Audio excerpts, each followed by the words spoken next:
Alrighty. Live. Hi, welcome to News and Nonsense at Noon. I'm Auntie AK, aka Kizzle, aka the Auntie of all aunties, and I'm here with. I'm Farrah, resident Kerry. I'm Nana, aka the Black Fairy, aka Dark and Lovely. And guys, we're here as we're always here because the world is literally in the handbasket that it went to hell in, and we thought we'd better bring you the news our way. We're going to dig through all the news and nonsense and give you our take on it. We're here to help you separate the wheat from the chaff, the sack from the crap, what you need to know from what you don't need to know. But before we do, what do we need to do, girls? You need to put the like button on entry. Please do it now. Now. And what else they got to do, Auntie Farrah? If you haven't already signed up to our membership, please sign up to our membership. It is £1.99 if you're tight or on a budget. And it's £4.99 if you want to be family. So please sign up immediately on entry. Thank you so much. Yes, sir. And guys, as always, the disclaimer, these are our opinions. We're not experts. This is the ultimate cool aunties WhatsApp group. If you want actuals and factuals, ask TLC. Google or phone a friend. Any links we share are for you to do your own damn research. So have at it. Thank you. You guys know what you need to do. Also, just to make note, there are two streams again going out to YouTube. We have landscape and mobile. Mobile view this week has mobile view in the title, so you know which one to click on. Okay, lovely. Just for you people that were like, "What's going on?" Who's in the chat? Who's with us nice and early today? All right, we have Simmer came in bright and early. Lovely. We have Sora in the house as well. We have Yvonne with us today. Hello. We have Lady Lyrics in the house as well. People them come in and say hello. You know the chat is where everything happens. So come to the chat on YouTube. Happy Sunday. Happy Sunday. And guys, hold on. Sorry, just to put my light on because it was a bit dark in my room. All right, guys, here's a run through the top news and nonsense stories from around the world this week. First up. In tragic news, we have had 11 people injured in a train stabbing in Cambridgeshire. 2 British men have been arrested on suspicion of attempted murder following a mass stabbing on a Doncaster to London King's Cross train that left 11 people injured. British Transport Police have confirmed there is nothing to suggest the attack was an attack of terrorism. 2 victims remain in life-threatening condition. And here's a couple of videos that are detailing what's happening. Which one are you starting off with? Are you starting off with the superintendent? No, I wasn't. I was going to show an overview. Maybe start with that. Because he sets the pace of everything with the news. I think you should start with that. All right. Okay, good morning, ladies and gentlemen. My name is Superintendent John Lovelace, and I'm here to provide you with an update on the incident at Huntington Station that took place here last night. It's a shocking incident, and first and foremost, my thoughts are with the family and friends of those who've been affected and those who are injured. BBC always take their stuff. That's why I put in the AP link. It doesn't go, so I have to. I don't know why BBC have started that, but they don't allow us to share their bits. Sky News or AP is the best. All right, cool. One sec.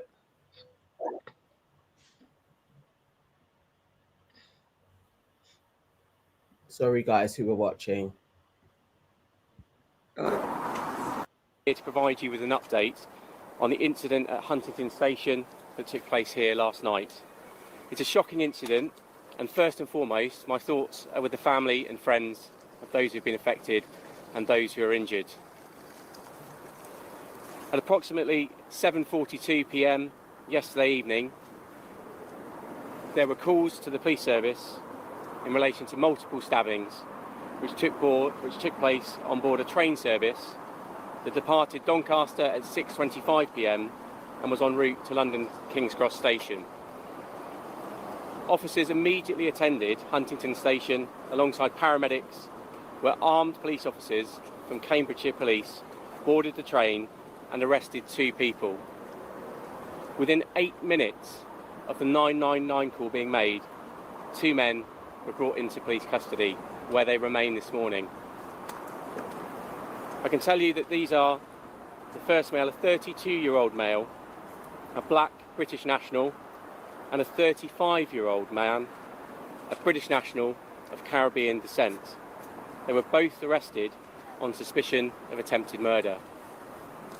Both were born in the United Kingdom. As stated, they remain this morning in separate police stations for questioning. 10 people were taken to hospital by ambulance, and another person self-presented later that evening. While 9 were initially believed to have life-threatening injuries, following assessment and treatment, 4, thankful to say, have been discharged. However, 2 patients remain in a life-threatening condition.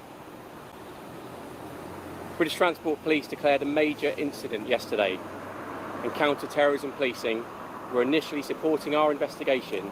However, at this stage, there is nothing to suggest that this is a terrorist incident. This is a British Transport Police investigation, and we continue to work to establish at pace the full circumstances and the motivations that have led to this incident. At this early stage, it would not be appropriate to speculate on the cause of this incident. As you can see, the station this morning remains closed. However, we expect trains to be passing through the station this morning. Passengers will see a high visibility presence of police officers at stations and on trains throughout today, up and down the transport network. Our officers are there to reassure the public and to address any concerns they may have. I'd like to thank the public personally for their patience and their cooperation. Yesterday evening, which has already greatly assisted our investigation through the help the public have tendered, as well as the multi-agency response partners from colleagues in other blue light services. I'd like to extend my thanks to our colleagues within Cambridgeshire Police, the East of England Ambulance Service, Cambridgeshire Fire and Rescue Service, and counter-terrorism policing. And finally, I'd like to appeal for anyone that's watching who has information connected to yesterday's incident, however big or small you feel that may be, that has not yet spoken to police to make contact. You can do so by texting the British Transport Police on 61016, that's 61016, quoting reference 663 of the 1st of November 2025. Thank you very much.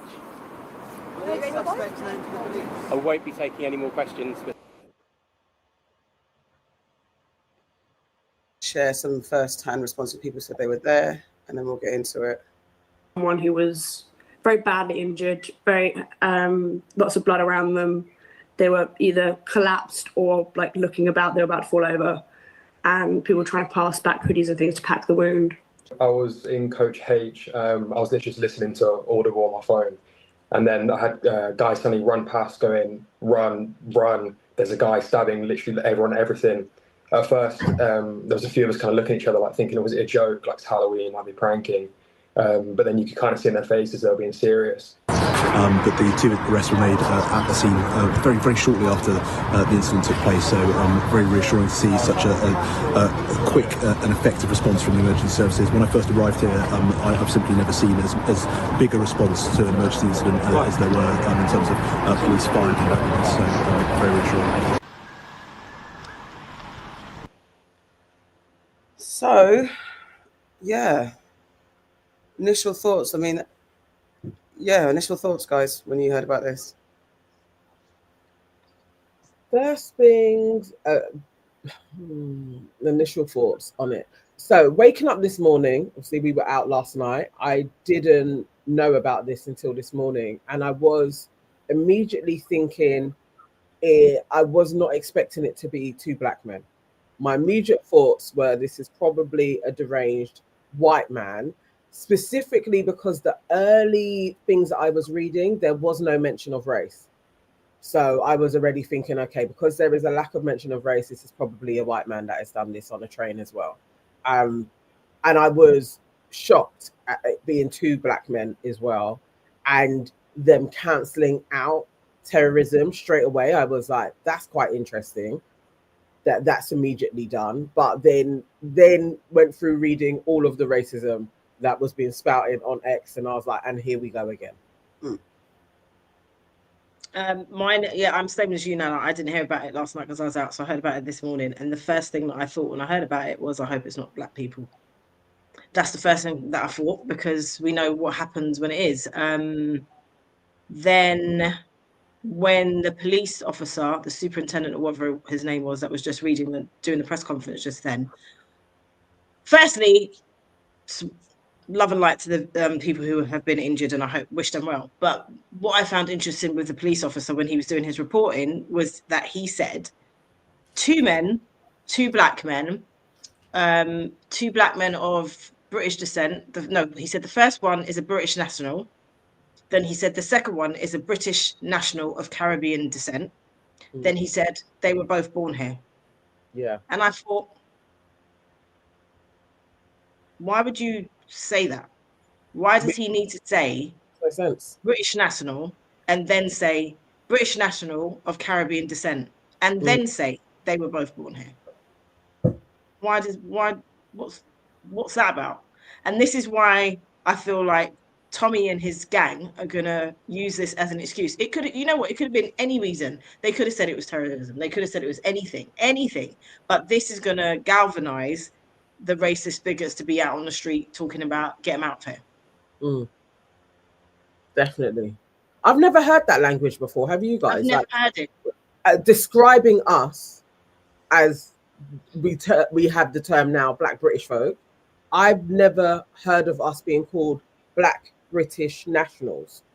I've not heard that term before, or British nationals. I've not heard that term. So I was a bit like, what are you saying? What does it mean? And then to clarify, but they were born here as well. Then are we just not Black Brits? Like exactly. We've always been. And then to clarify as well, one of them is of Caribbean descent. So what's the other one? Where's he from? Like, if you're going to talk about descent? Where was the other one from? What is the difference between him and the one that you're saying is of Caribbean descent? And then you're saying they're both born here.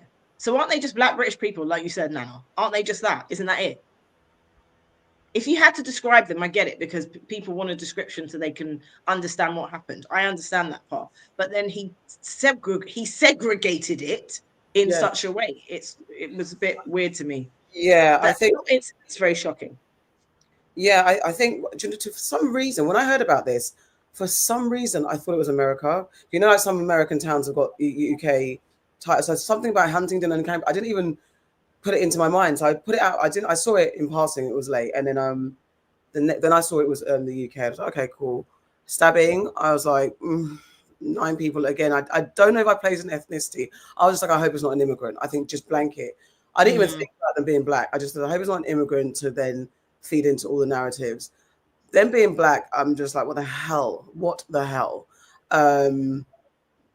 And yes, I know this stokes the fact. I don't want to err on the side of anybody, but I'm assuming, I don't know about this British nationals thing. This is wild because, again, just born here, Black Brits, that's what it needs to be. If you want to go into specifics, I don't know how helpful that is, because if you're Black Brits, it's not like you're a Black British Scot. You're not a Black Scot. Those kind of demographics, kind of possibly like where they're from in the UK. But and they didn't say where they're from. That's what I'm saying. So that normally that's maybe a signifier to something, whatever you want to do. But then the heritage is unnecessary at this point, at any point, because they're born here, British born. I don't know what the national is. This whole stripping down identity is a bit dodgy.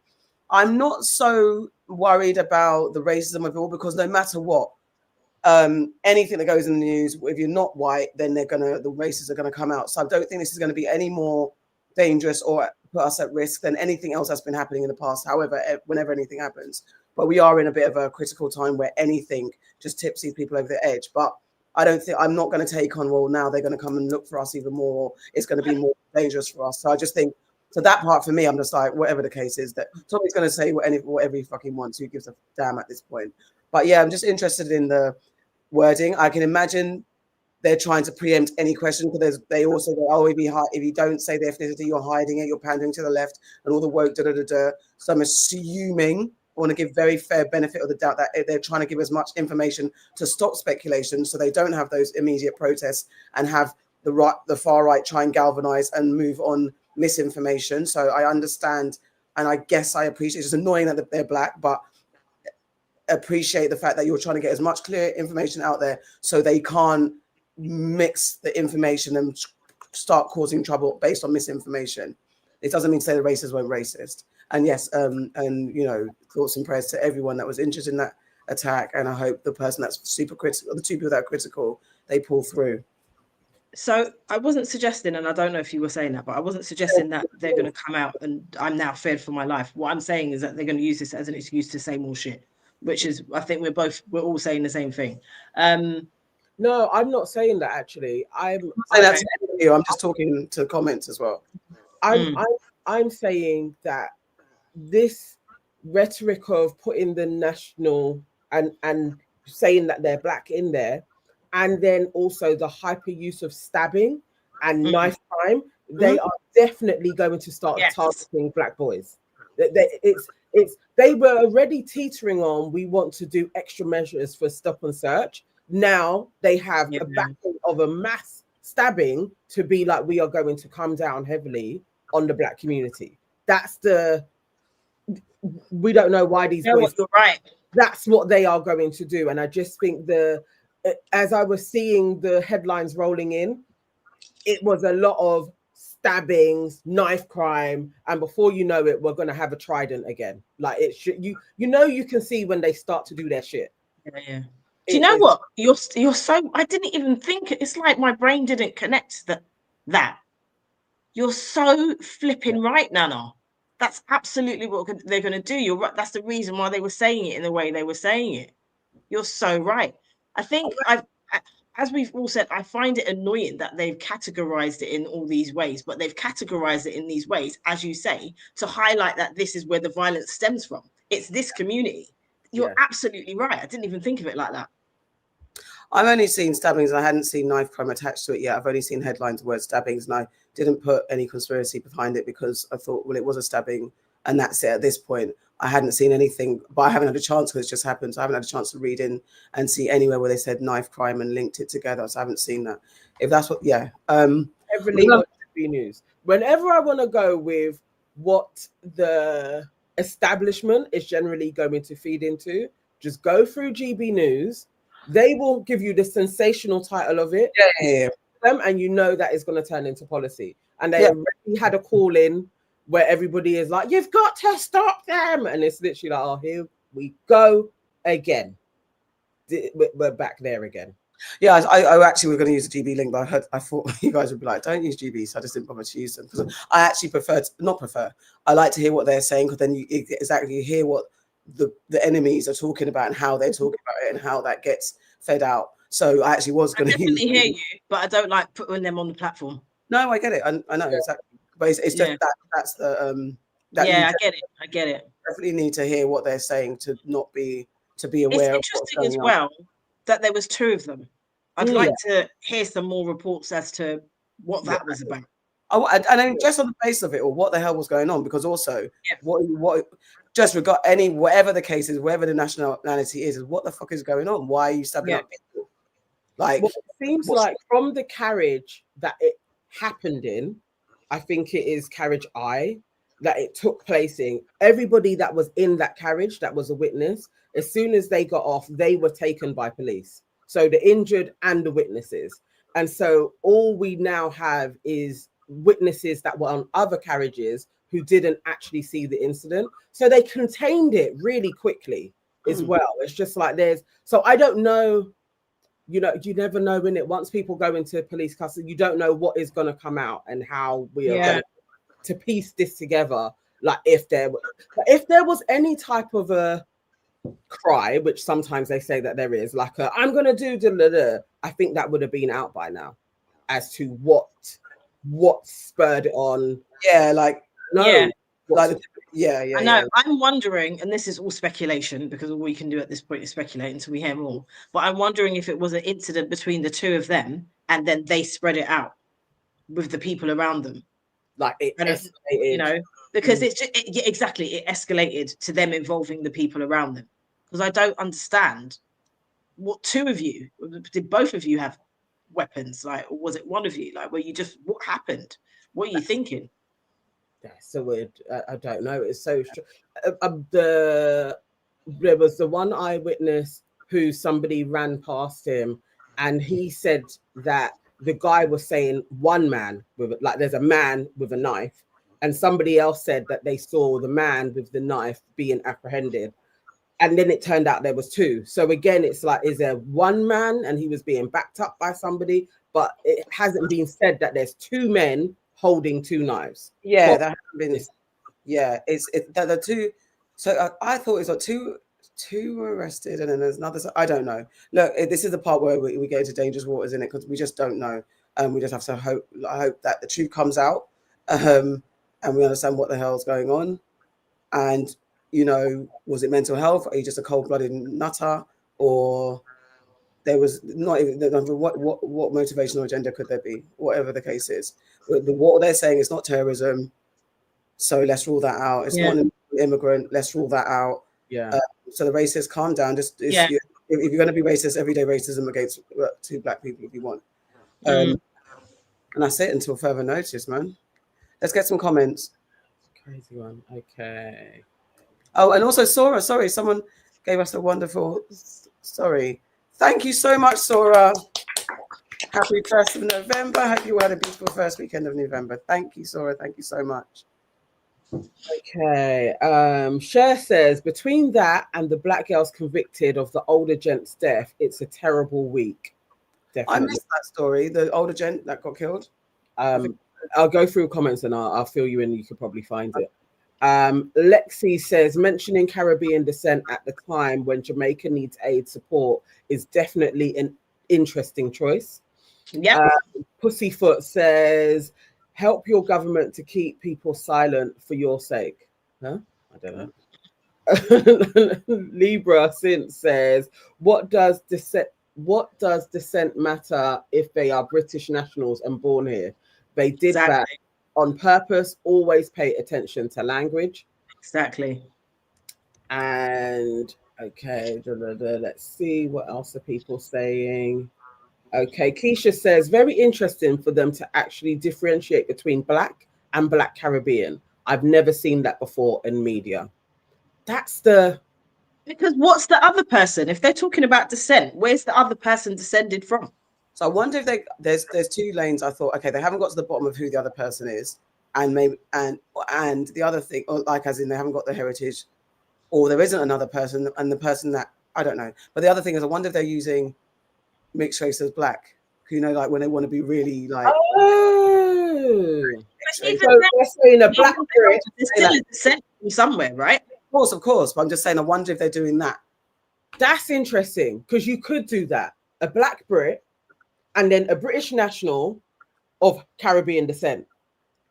That we may be, let's see when they do their pictures. If one of them is mixed race, then we know that they are doing another way of talking about a mixed race person. Yeah, they're doing another way of categorizing. Authentic Reason, thank you so much. One black Brit, age 32, and one white Brit of Caribbean descent, age 35. It didn't say white Brit. It was black Brit, both of them. I've not seen that. Where, please, Authentic Freedom, update your information. Let us know where you saw that. No, because they definitely don't ever categorize a mixed race person as white. No. So white Brit of Caribbean descent. I mean, that's not impossible, but then what are you talking about? Yeah, how would that work? The technology. Because if he's, to be fair, he can't work because he'd have to have been born in the Caribbean, then he wouldn't be a British national. Or no, he wouldn't. Yeah, so they would say because he could have citizenship, but that would all. It's not how they have spoken about it, so I don't know of a why. Please update us, and thank you for the donation as well. Let us know how that has worked. This story went over my head. I think I saw it. There's a follow-up. The British national, a broad term that includes several types of British nationality, the most common of which is British citizen. So why can't they just say that? I don't understand why they're breaking it down in so many different ways. I believe that there's an element of trying to ensure. It's a weird one. I do think, like you said before, that it's to get all the information out there now, so that people can't speculate. Like they've done so many times in the past, like when the guy ran into the people was it Manchester or Liverpool? One of those places where they might have been Liverpool, where he ran into the crowd with his car, and he injured all those people. And there was speculation that it was a Muslim guy, but it was a white British guy. You know, maybe that's why they're doing it. But it's not so much that he described them as black; it's the way that he described them as black. Just on a note, the two girls that were mentioned, girls detained in a youth detention centre following the death of a 75-year-old. The teenage girls have been detained after they pled guilty to the manslaughter of 75-year-old Freddie Rivero, who died following a completely unprovoked attack. And apparently these girls are black, but I don't know. This is just a news story of it. I didn't know they were black. 75-year-old Freddie Rivero was targeted in a particularly nasty and unprovoked attack in Islington on the 27th of February. A group of teenagers got off a bus and surrounded him.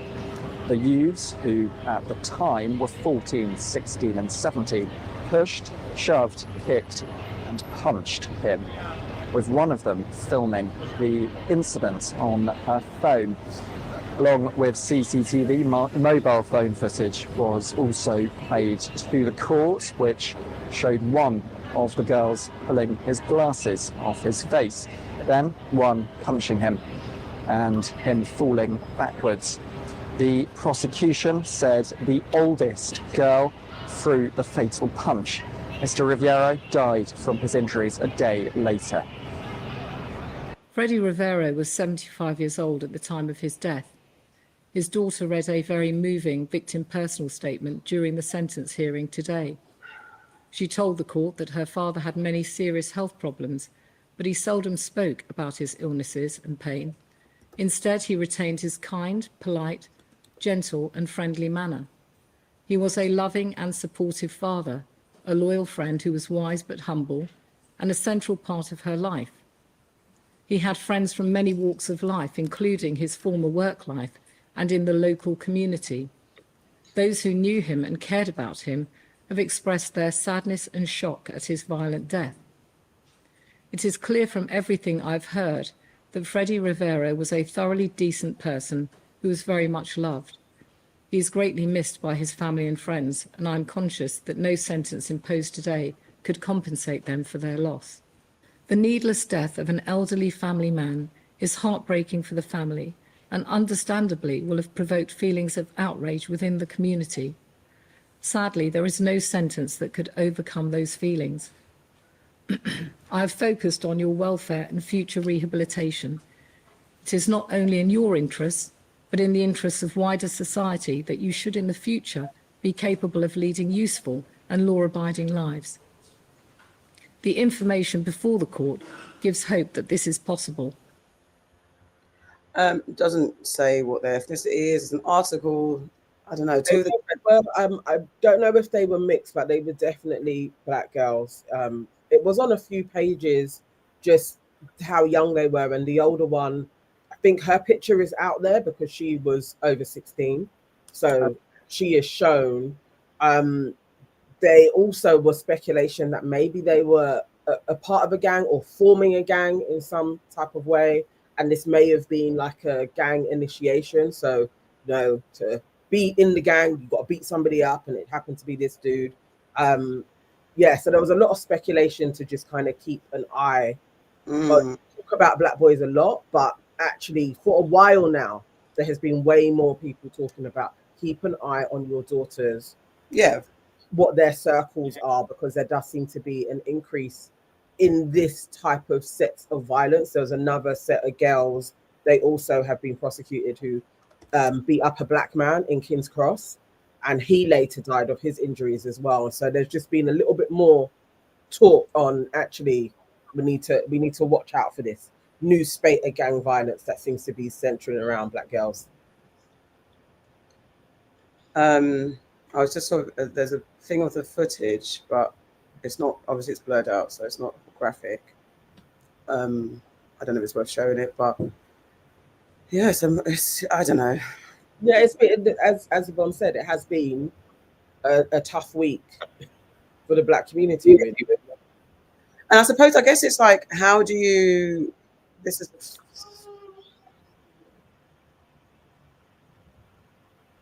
before they were getting onto him.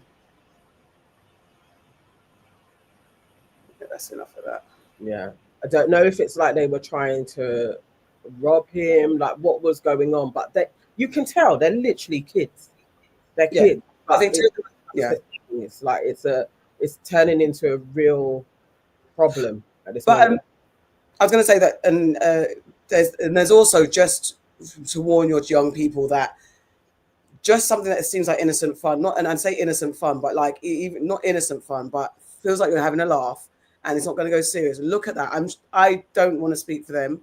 I probably assume they didn't think they're going to end up killing someone that day. Way it seemed, none of them had previous. I think one of them had like some sort of violent previous, but the rest of them didn't. And you might think, oh, I'm just going to touch someone up, just, you know, give them a few slaps and stuff. You just don't know. Again, the daughter said that her dad had pre-existing conditions, illnesses and stuff like that. You just don't know. Someone could look robust, look strong. The best bet is not to get into it. Just don't even bother, because you just don't.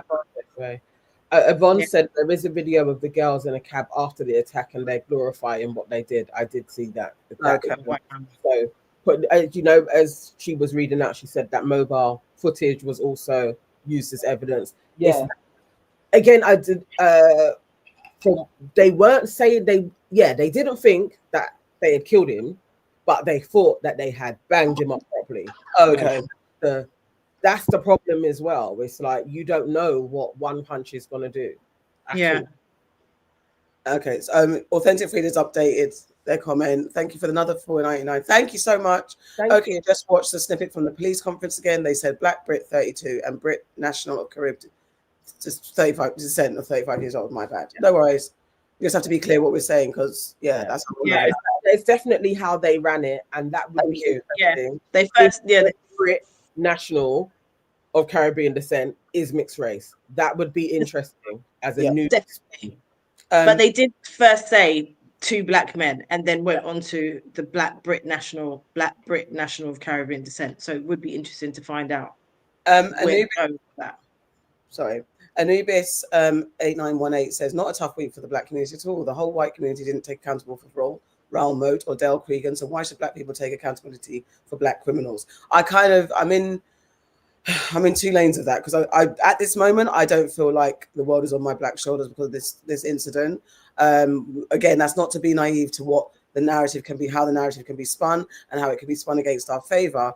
But I think this is another drip in the ocean of all the stuff. And I wonder how we navigate as black people when black people do things. And I think sometimes we also aid and fuel the noise of we're all responsible by being responsible and speaking and saying, oh God, it's another thing against us. How can we talk about this without it being something that we take on board as a collective problem? Because that also, I think, causes a problem. And I've done it myself. So there's something like, damn. And as we say, we know there's just this particular crime didn't bring an image of black people. So I'm a bit like, huh? But there's other things that happen. And I am sitting there like, please, please, please, please don't bring black people. So I'm not exempt from that. But I'm just wondering, how do we also navigate not taking ownership for everything that happens? Because I think we then create the language and narrative. If it's ownership, I can only talk about myself. I'm not saying that it's ownership, but when I say that I hope it's not a black person, that's because I know what goes with it being a black person and how far they stretch that fucking rhetoric. That's why I always hope that it's not a black person. That is not to say that we as black people can't call it out, because I think that we always should call out if someone's done wrong, if they're skin folks. I actually feel that we should do that. So I don't know if we're shouldering the responsibility of every black person that's out there. We're just more hoping that it's not, because of the rhetoric that comes along with it. But then I don't think at the same time we should be like, it's a black person, let's not talk about it outdoors. Let's all keep our mouth shut because it's a black person. I don't think that's right either. I don't think we should not. That's what I'm saying though. How I'm interpreting what that message said was very similar to Facts Only Dad talking about not talking about colorism. We can talk about it and point out precisely what has been done that is wrong, and how the white supremacist establishment is going to use this to punish all black folk. Yes. That doesn't mean that we are a part of the collective punishment of it, or that we want it to take place. But I think that we are using our critical thinking skills to call all of it out. to be able to see that criminals are out here doing criminal shit. White people do it every single day. Yes. When a black person does the same, it is going to be used in order to criminalize all of us. I don't think that feeds into what white supremacists are doing. It's just calling it out. And I feel like when we don't allow our voices to call out what the system does, they can do it double time because there's no critical analysis of it. So it's still going to happen anyway. I would prefer to be aware that a shift is going to take place than to not talk about it. I think I agree with that, and this is clarifying. Don't get me wrong, I get it because I was hoping they weren't black, and we definitely should talk about it. Just once, and they clarified again. They weren't saying don't talk about it, but I think there's that slither. I think that's where I'm coming from. Everything you said, both said, I absolutely agree. I don't think it's don't talk about it, and I don't think it's not. I don't think it's like because they're black, let's just turn away because we don't want it to be. That's literally being separate. Them, it's them, not me, and I'm not that type of black. None of that. We're all in it, but there is that thin line between that facts only dad conversation where there's making sure our kids are aware and alert and understand who we are in our position in a Western society, well, wherever, but particularly when you're living in Western lands, but also navigating the space where you don't have to take that burden on your shoulder. Be aware, but without walking with your head down and being embarrassed of the black community, because then that creates an element of black people who are embarrassed to be black, who do the C word, become like, what do you call it, house Negroes, who become turncoats. We see them in politics all the time in certain positions, and people who have vocal voice like Candace Owens and that type. So don't create those type of people where to be black is a crime in itself for them. But it's finding that thin line between how you navigate that, because some people do take it on board and then they in turn act a kind of way to their own people or want to distance themselves on board when they believe that the punishment that the white supremacist system does is just and correct because black people are inherently criminals. That's when you you don't separate that actually they are going to be heavy-handed and they are going to punish us for this, and you can see that that is wrong. But when you see the punishment as yes, it's rightfully just to punish black people for this, that's the difference. That's interpretation, but that's when you have to use your critical thought. Like actually how they punish black folk is criminal in itself. Now this is not excusing the criminals. They should be either way. Whoever was doing the stabbing needs to be punished to the letter of the law. But other black folks should not be shouldering the burden of this crime because humans are going to do bad shit. All of them. That's the part. Dosh Pitts is saying, do you seek the validation of whites? If not, what difference does it make? They're going to dehumanize us whether we're good or not. LOL. I don't understand your point at all. And this is the thing. It's like we can criticize what the establishment is doing. That doesn't mean that we are saying that white people need to see us in any other way. I just want them to be human and treat us like human beings. And they have the power, so we can criticize them. Not criticizing them doesn't stop it. I think that's the thing. Sometimes black folk, we need to actually get on a path of not talking about it. Doesn't stop it, you know. Like they're still gonna do it. Actually, sometimes criticizing, talking about it, lobbying does create change. It's not the other way around. It's not being the best Negro that you can be, and then they're gonna see your humanity. That is folly, and it hasn't worked for hundreds of years. And that's part of that is the reason why, though he hasn't had, we're still not happy with the way he's reported it. Get into nipping it in the bud and not leaving it rampant for speculation, where you are quickly saying it's making it clear it's not terrorism, it's not an immigrant, they're British born and all that. That's part of them responding and reacting to the fact that, when you leave it up to speculation and let the Tommy Robinsons of the world get a hold of it and then have people marching in the streets on speculation, let's not do that. However, they've still got to work on, now we need to understand what is British nationals. And it's something we need to be aware of. Why are they calling us British nationals? Why are they said British black nationals? Why are we not just British? They're talking about ID cards being introduced. There's all of that where our movements will be controlled by ID cards, definitely. And then our identification where that can be withdrawn. And if they're talking about if you're Caribbean descent and if you're Grenadian specifically, and if you're born in the 1970s, and they start bringing out all these bits of data that they decide that can be switched off according How far away are you from being British? If you've got all these additional steps, that's where it seems like it's going. Ginger, we ain't got time for trolls, but you are not British and never will be. Okay. All right, your mum. Thanks. Okay. Okay. Because we know that you don't have any power to do anything, but Yeah. okay. But Fuck talking you and your Yeah. mum. Bye. But yeah. Anyway, we'll obviously we'll be back with this story and see how it unfolds. We have a vested interest because they're black. Doesn't mean to say I'm taking on responsibility of their black criminality. Absolutely crazy. It's a wild situation. Let's see how this develops, because we haven't had many things like this over here. No. And I don't want it to turn into. Could you remember when, like, the first sets of school violence things was going on, the shootings, and it was like one a year, and now it's almost they nicked that in the bud pretty quickly. Yeah, over here it's been years over since we've had one, but it's like I don't want these mass violence things coming over here. Yes, we've got that shit over here. We don't need that. We really don't need that, because they do seem to be a little bit more, but not in the amount that they are in America. All right, so moving on to the shamed Andrew Mountbatten of Windsor. Fresh. Oh, you're out of order. You've already dropped his print. Just Andrew. And I mean, he's got a surname, and it is what it is. Fresh revelations deepen the crisis surrounding Andrew Mountbatten Windsor, the disgraced former prince accused of blocking royal statements that supported victims of Jeffrey Epstein's abuse. The Guardian reports that emails show Andrew hoped to meet Epstein after his release from prison, even as Buckingham Palace confirmed his titles have been formally removed, and US lawmakers intensify calls for him to testify under. Oh God, it's the BBC News one. Let me see if I can find another story. But yeah, talk amongst yourselves about Andrew. Andrew. I think the next big move should be that he's not even Windsor, because you know that's not their surname. They took that surname during the First World War when it was all kicking off, because they wanted to disassociate themselves from their German heritage. I think he should be called Saxe-Coburg and Gotha, because that's his name. That's the real name. That's his real name. That's what he should be called.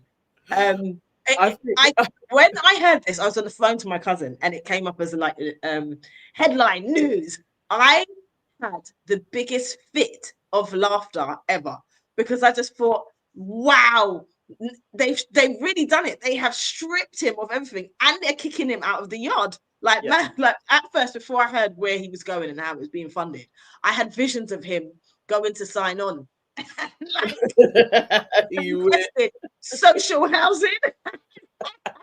That was never going to take place. I know, but this is before I knew that the little fucker was actually going somewhere else on Sandringham Estate. He's going to be funded by the king. That's part of the deal. Yes, a smaller place. But also, when we last spoke about it, I did say they were going to do it and they weren't going to need Parliament. There's too many other news stories coming out about Andrew, and Charles has never liked him anyway as a sibling. He's not liked him. So he was always going to lose his title, and they'll do it in stages. It won't be long. Give it a year or two, he will be dashed out of the Sandringham place as well. He was just waiting for the moment to pass. Yes, he's definitely going. I just want to go back to what Charles did. You know what this is like? Have you not seen Godfather? Yeah. Have you seen Godfather 2? Yeah. You know, like when Fredo fucks up. Yeah. Right. and then Anthony's like, okay, I'm just gonna wait like for the mum to die. Yeah. And then basically when the mum dies, that's when he starts fucking with Fredo. That is exactly what is happening to Andrew. Exactly. This is the same thing that's happening to Andrew. Yeah. Going back to Josh Pitts, Josh Pitts says, what aren't you understanding? It's about the past topic. This whole video is about your concerns about how white people are going to view us after this incident, unless you seek the validation and why care. We already explained it. Just wanted to use your brain. Honestly, engage brain matter into. It's got nothing to do with views. It's got to do with power and what they will do to young people on the streets when they elevate stop and search. Now look into sus laws so that you understand what happens when they start criminalizing people and they can stop and search them because they have a big incident that takes place. Use your brain. That's all on that. So let's play. There's a little bit of an overview from Sky News. Joins us now. Jenny, what do you make of what's been announced in the last half an hour or so? Well, I have just walked into the house and heard this news, and I am pretty astonished, I have to say. This is the strongest action against a member of the royal family that I know of. And I think that the king is acting very much here in harmony with public opinion, media opinion, and parliamentary opinion. I think when we have those three forces lined up together, and I've never seen as much criticism of a member of the royal family as we've had of Andrew, even to the point that, you know, over last weekend, I was feeling a touch uneasy about being part of that pylon on Andrew, wondering just how far it could go. So I am very glad, actually, that the king has taken this action now, has put a most decisive line under it and between him and his brother. It must have been an extraordinarily difficult decision, but it is the correct decision. And I think it is significant that in the statement, the king and the queen point to the victims of the abuse, and that's what they want this to be about, more than the reputation of the royal family. But by doing this, they have alleviated some of the damage that's been done.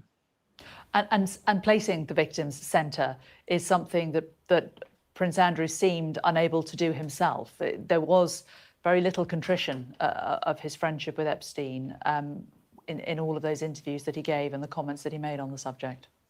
Time and again, yes, he's had the opportunity to express sympathy, had the opportunity to do something, as he did say in the Newsnight interview he would. I know that as part of the settlement, there was a donation, a hefty donation, I think, to Virginia Giuffre's charity, her foundation. But nevertheless, he should have done more, and he certainly has paid the price. I mean, it's extraordinary to think that he's no longer going to be a prince. And that's... It's not fucking... Okay. I don't know why she's going on like. She's going on like she wants to cry. Isn't it? Prince Andrew strongly denies all the allegations of sexual assault made against him. Now this man wants him to stand by his words.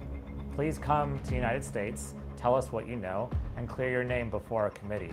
Suhas Subramanian sits on a congressional committee looking into Jeffrey Epstein's crimes. And do you understand that there are videos and images that are in those files? That's my understanding, yes. And he believes there are many questions for the prince yet to answer. I wouldn't be surprised if Prince Andrew's name comes up again. What are you calling for Prince Andrew to do here? What is the committee hoping he will agree to?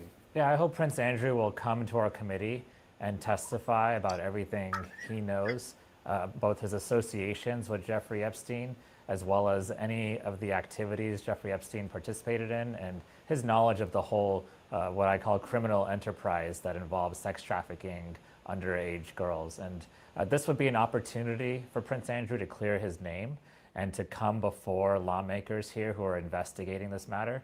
And I think an opportunity for him to kind of move this forward and get this story off of him. So if he did nothing wrong, then he should come and testify before a committee. Does the committee have the power to compel him to appear?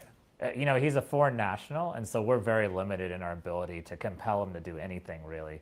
But again, you know, we offer different venues for him to be able to tell his side of the story. He can come and talk to us sort of in private or in a deposition style meeting.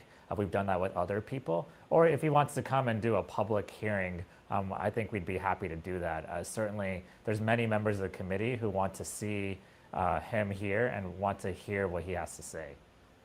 We've heard a lot of kind of new details coming out and reinforcing details that Virginia Giuffre had said when she was alive, that in her biography. What was your reaction when you saw some of the kind of those details and the abuse that she suffered?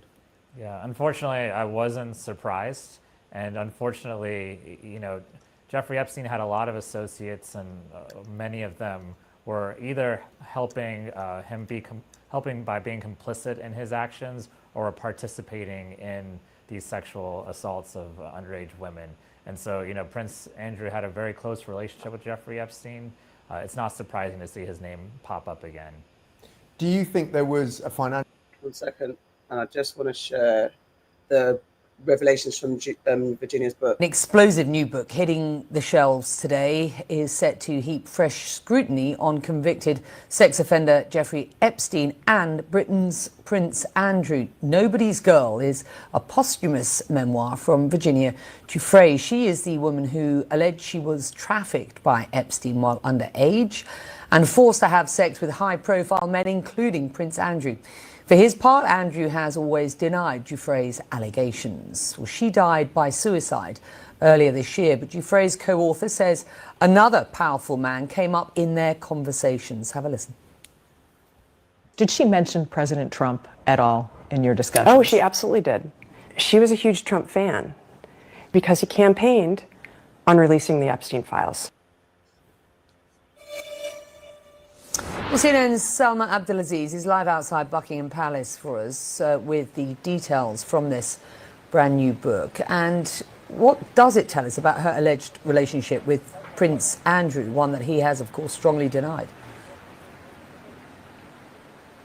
I think a lot of what you see in her memoir here, Nobody's Girl, Becky, is not necessarily that the broad strokes are new to us. These accusations against Prince Andrew have been around for many years now. It is the harrowing details, it is the blow-by-blow account that sends shivers down your spine. She describes the first time that she was meeting Prince Andrew being told, allegedly, in her words, by Maxwell, that today, like a Cinderella, she would meet her Prince Charming, and that they went out shopping that day, and that she very specifically picked an outfit that was these sparkly jeans with a pink top because she was a teenager and she wanted to wear what teenagers do. And she looked at the outfit and thought that's something that Britney Spears might wear. And to now know that outfit and remember that infamous image from 2001 that was published across British tabloids, allegedly, again, of her and Prince Andrew, you get an understanding of just how young she says she was at the time. She even recalls that Prince Andrew was asked to guess her age during this first meeting, during this initial meeting, and that he accurately described it as 17 years old. And I want to read you an excerpt from the book here as to what happened in that conversation next, according to her. "My daughters are just a little younger than you," he told me, explaining his accuracy. As usual, Maxwell was quick with a joke. "I guess we'll have to trade her in soon." And it's those tiny details that I think will shock and horrify readers of this nearly 400-page book. Now, Prince Andrew vehemently denies any of the accusations against him. He says he's never even met Virginia Giuffre. Okay, so let's get into it. Well, there's more, but it can go on forever. What do you lot think? Mate, there's a lot.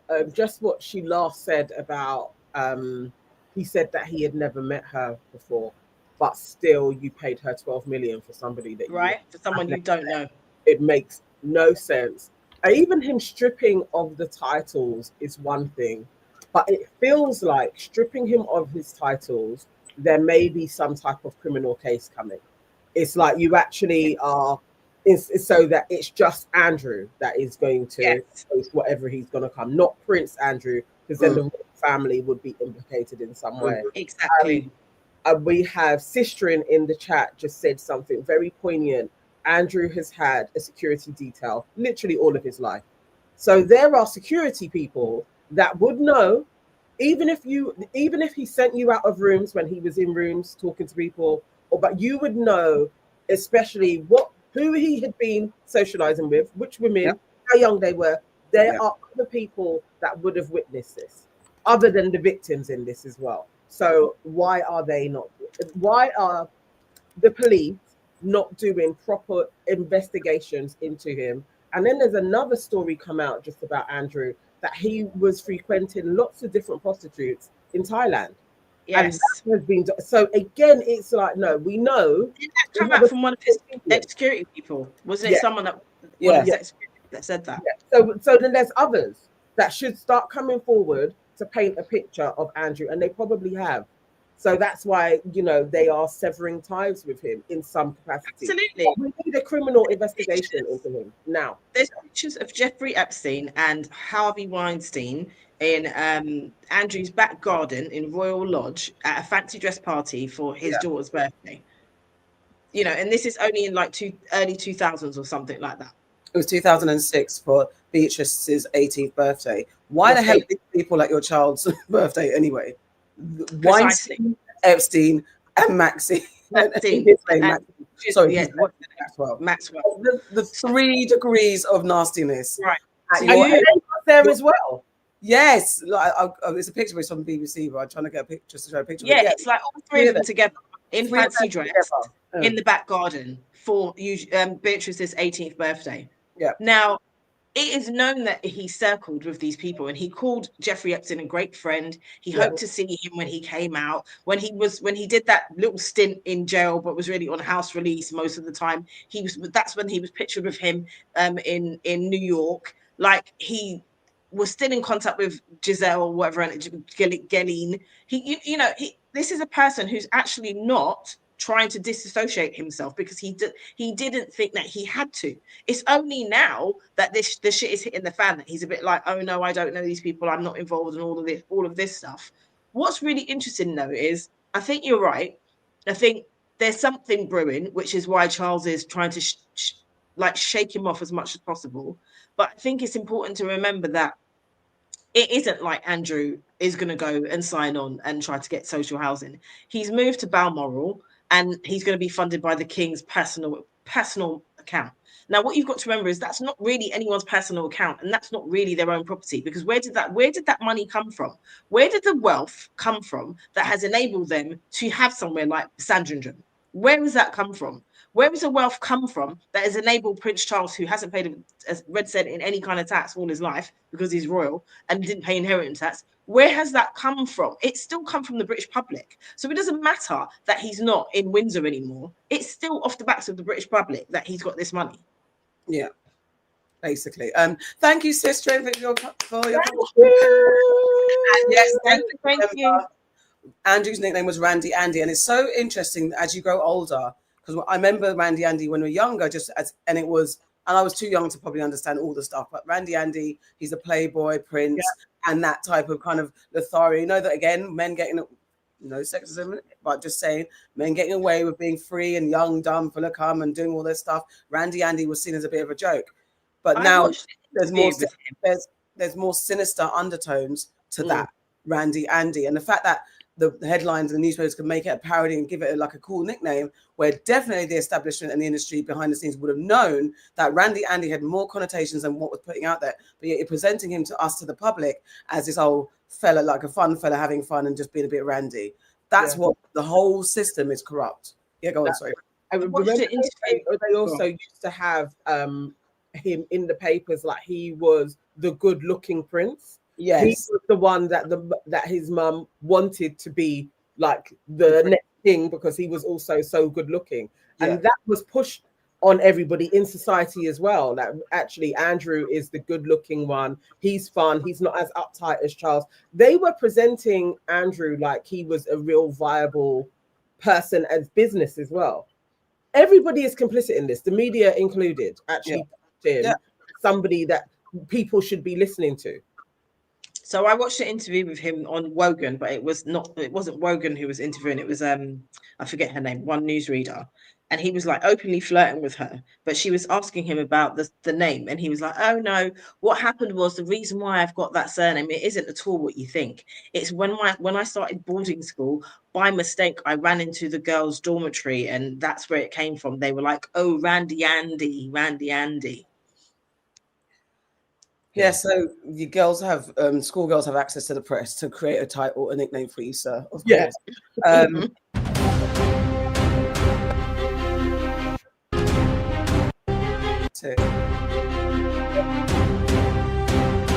So the noise is terrible. So yeah, he went 40. Apparently, had 40. Yeah.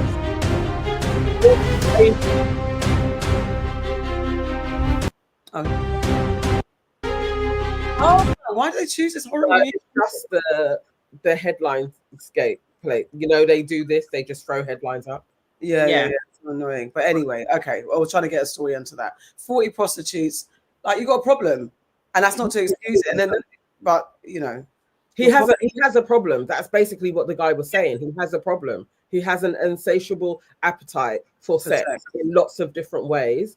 And if you can do this on a trip that is publicly funded in the wake of everything that is going on in your life, we know what you were capable of in the high time when nobody was looking at you. Yeah, like, this is crazy work. He has a problem. He needs to be in prison. And also the fact that this is again the playground of the rich, where the rich can just do can get into nonsense, and it's from celebrities to all the thing, and then their handlers handle it until it becomes a risk to them. And that's what happens. Until you are embarrassing the family, the business, the company, whoever's involved, your business partners, whatever, that's when they decide, okay, now we need to take you into task. And it's not real task, because as you said, he's not going to prison, he's going to Sandringham with monthly pocket money. Let's see. Eventually he may go to prison. That could definitely happen, because he's been too stupid and he doesn't have his mum. Now you have a sibling that don't like you. You can get washed out. But he's stupid. He's a stupid man. Yeah. And it's true. I meant to say that last time we spoke. Where is Edward? Where is Prince Edward, please? He does a lot of royal duties. Sorry? He does a lot of royal duties. Him and his wife do a lot of royal work. They keep their head down and they do grind. Yeah. They absolutely do keep their heads down. I think what happened is with Edward, when he had to pick up a lot of Harry's shit. Come off screen, Farrah. Did you know that? No, my camera's gone. Oh, okay. He had to pick up a lot of Harry's shit when he stopped doing royal duties. Yeah. But yeah, him and his wife, they keep their heads down. Fair enough. Alrighty. So yeah, we'll keep it. Why would these parents allow Ghislaine to pimp their daughters? We could go into it. There's why did the royal family allow their son to be a disgusting piece of work and allow him to run rampant? Because you definitely knew. Everybody knew, allegedly, of what he's been accused of. Allegedly. It's just actually with Andrew though, because there's financial stuff as well. Yeah. Deals that. I mean, the British have done this forever, but he also was doing it. He was offering services, access to MPs. He has been a rotter for all of his life, but while his mum was alive, he was just shielded from his shit. He's a bad businessman and he's a dirty man. Like, he needs to be agreed. Yeah, 100%. I'm moving on to a huge atrocity. What's going on in Sudan is kind of ramping up in the media, and then more and more people are talking about it because it has fallen to the RSF. And the UK and the US, of course, have been accused of complicity in the Sudan genocide through arms supplies to the UAE. The Campaign Against Arms Trade, CAAT, has accused the UK, US, and France of complicity in Sudan's genocide by continuing to arm the United Arab Emirates, which is alleged to be supplying weapons to the Rapid Support Forces, the RSF, which has been accused of committing the genocide and ethnic cleansing in Darfur, with UK-made military equipment reportedly found in their possession. So there's so much going on here. It's been horrible. I definitely, as I usually don't, look at the horrific images that are coming out of Sudan, but there's enough people talking about what's going on in Sudan to know it's just disgusting, devastating. And once again, when you follow the root of all of it, it's that fight over resources and countries that are not black people fighting over something that's not theirs. I'm just going to set up this video. You guys can talk about your initial thoughts to what's going on.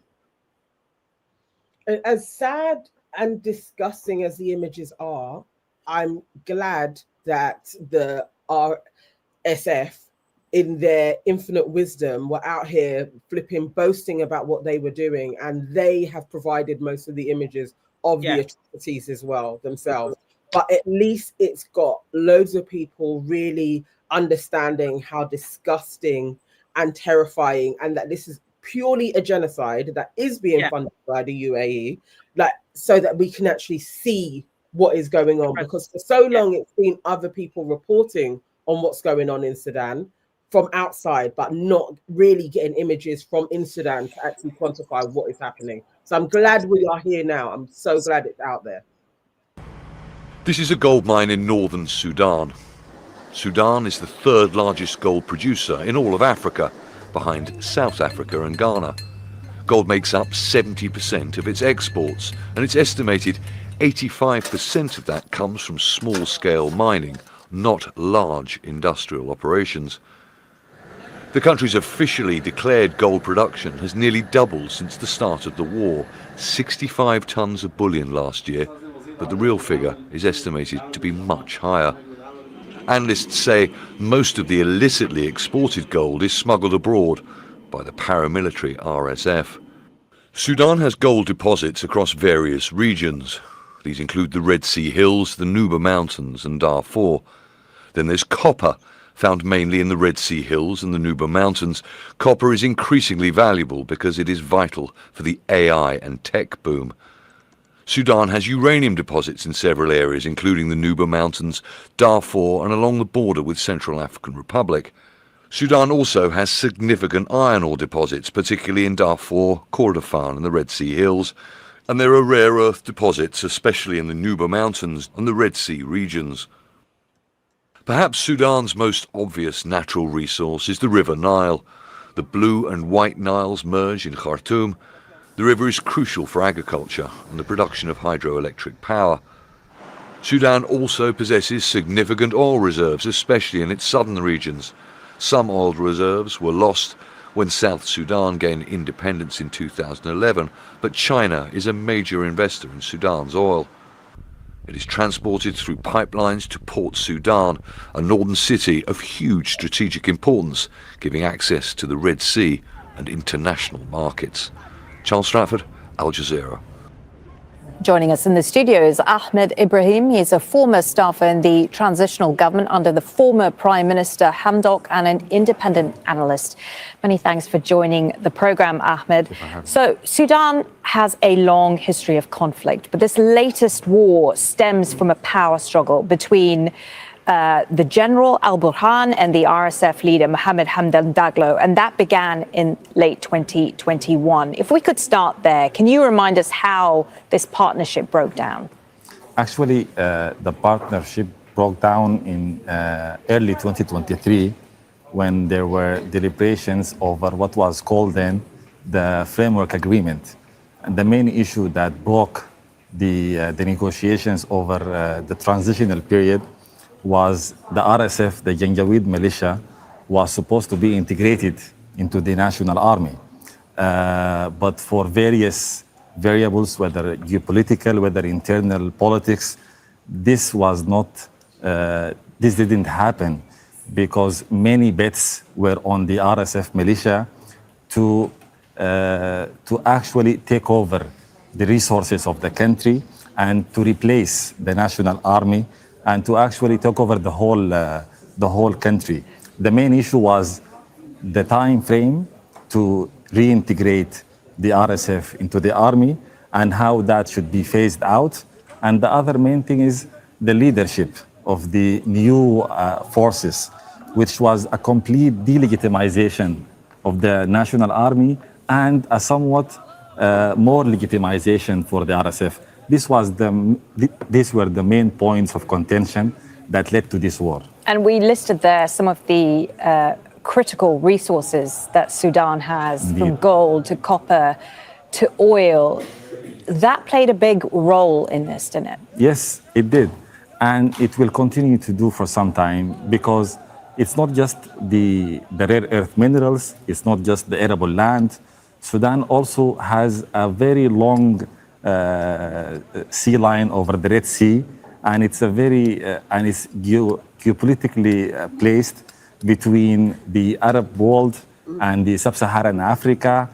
It's somewhat of a link, and we can see this in Darfur right now. Many reports from Western media outlets, from African media outlets that says even now Sudan is the world leading exporter of gum arabic, which along with livestock, all of these are being smuggled out of Darfur, out of Kordofan, and being re-exported through other East African countries as part of the plot to actually strip Sudan of its national resources that should be preserved for future generations. As always, the rest of the video is in the, there's a link there for anyone who wants to watch the whole lot. It's 9 minutes long. But as always, fighting for someone else's resources. I've just put a couple of things in our chat which kind of break stuff down quite nicely as well, if we want to play those. We'll talk amongst yourselves while I figure it out. Okay. What he was saying, I guess knowing like the different ethnic groups as well, and he didn't factor that in as at play. He's talking about the integration of various different ethnic groups, not just warring bodies, like not just like this type of army. There is, and this is the thing where when you see the bodies of the people that have been killed, they are the African ones. They're not the Arabic phenotype. They are getting killed as well, but the mass kind of villages that are being killed, they are the African villages that are being killed. Yeah. And the RSF are generally more of the Arabic. They see themselves as Arabic as well. They get a mixture, obviously, throughout the years. But that's a component in this as well. Yes. And you know that people, the UAE are playing on that. You do want the Arabic people to have a hold of Sudan and the resources in order to prop up your side, because it's like, you know, they're seeing it as like the motherland. That's a factor in this. And then there are other African countries again who have these same differences that will them, and it's a huge problem. But also it's really hard because it's like you want the international community to do something, but you don't, you know, because they also have their interests, and they don't want the people that are being killed, they don't want them in power either. So it's like, who do you cry out for? I just care for the humans that are trying to feed their flipping families, that want to live life, that are now caught in this resources thing when all they want to do is go about their business. Exactly. That's exactly the part. That's exactly the part. Let me play this clip. Sorry. UAE I was going to say, there's one actually that the last one that I put in explains what we were just talking about, that how changed as well. Sorry, there's one more after that. Sorry, Crow. There's one more after that. The very, very last one I've put in the group with Vic Mensa. Oh, I had that one. Bloody hell, that's the one I forgot. Yeah. Yeah, he did a great. Well, should we just go through all of them anyway? We get there. Yeah. All right. Where am I at now? I've lost my plot. One sec. That one. I gotta say, I really do love this woman, Marianne. Me too. Marianne Francis. Okay, me too. I would love her on the main show. Yeah. Actually, on News and Nonsense. Actually, News and Nonsense. We'll reach out. Yeah. Gold mines, and it became the second largest global exporter of gold in the world. It trades over 20% worldwide. Where's the gold coming from? Africa. Dubai is a global hub for gold trade, but it's mostly from Africa. And what is interesting is that also artisan mining, which is mining that is done, but through child labor and all that sort of stuff, illicitly mined gold, also ends up in Dubai. The beauty about Dubai is you can literally, and this is what's happening, people use gold nuggets that they wash out of the ground, put them in a suitcase, sometimes a whole full suitcase full of gold, bring it through customs in Dubai, no questions asked. You bring it, sell it in Dubai, and they give you cash for it. They don't ask where the gold is coming from. And then they melt it down and you never know where it's coming from. And the gold smelters themselves make it impossible to trace that gold. But these are billions and billions of dollars that are being laundered. And obviously in Africa, the gold trade is controlled by elites that are close to the political leadership. So not only does it give the UAE access to these economic elites, but also to political elites. It gives them leverage and strategic depth, if you will, in Africa. And this is why Dubai now has become, not just for economic reasons, a gold hub. It's an element of statecraft and political power. Is funding and arming genocide in Sudan so they can steal the country's resources. Specifically, it's gold. Because let's not forget, this is what Sudan looked like in 1970 before it was pillaged for its resources. And this is what the UAE looked like. And after decades of war and stealing gold, this is what it looks like now. The UAE is the largest importer of Sudanese gold, smuggling in roughly 90% of Sudanese gold exports. And the UAE now has the world's largest gold markets despite having no gold mines of its own. Yep. It steals all of that gold from Sudan by arming and funding the RSF.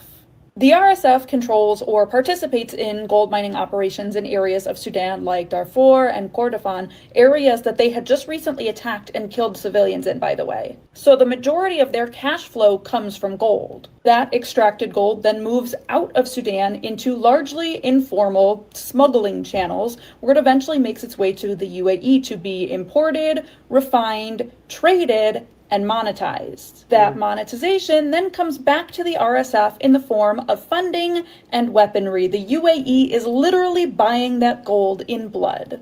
And for the UAE, this helped them become a large gold trade hub. They essentially began benefiting from large flows of incoming gold from Sudan, which strengthened its position in the global gold market despite having zero gold mines itself. The entire image of Dubai wealth, Dubai luxury is stolen from Sudan. The UAE is built on the backs of genocide, war crimes, slave labor, and theft. The UAE is funding a genocide in Sudan. This is not new, but honestly, it's been difficult to gather public support because they're using black mercenaries to kill black people. But now videos have started to emerge, horrible, gruesome mass murders. I asked my father how long it's been going on. He said since the beginning of time. You see, Sudan represents the last frontier of African countries that they couldn't completely Arabize. And of course, they have oil. This millennia-long attempt by Arab powers to take over Sudan and Northern Africa is exactly how Egypt went from looking like this to looking like this. I love ancient Egypt. I'm an Egyptian history buff. The Nubians of modern Sudan were actually the pharaohs of Egypt at a point in time, and always inextricably linked to that cradle of civilization. Long before that, the original pyramid builder of the Great Pyramid was a pharaoh named Khufu. And somehow these motherfuckers say the Egyptians were not black. Since the fuck when you ever meet a non-black person named some shit like Khufu? Now my son is Kofi, my father is Kweku. You put it together, you get Khufu. Like, what are we talking about? That's like me going to ancient Britain, they got a King Brett. And I say, man, Brett was black. Look at Skepta. And just because I got time today, I'm gonna show you how the Egyptians of Khufu's time depicted themselves. This is the tomb of Hesi-Ra, AKA Richard fucking Pryor. Look at this nigga's afro. This is the tomb of Mastaba. These are black people.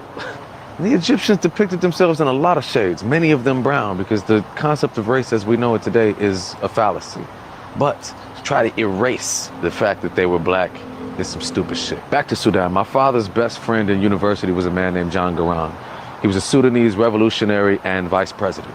He fought proxy Arab militias that would eventually morph into the modern day RSF, the group carrying out the genocide.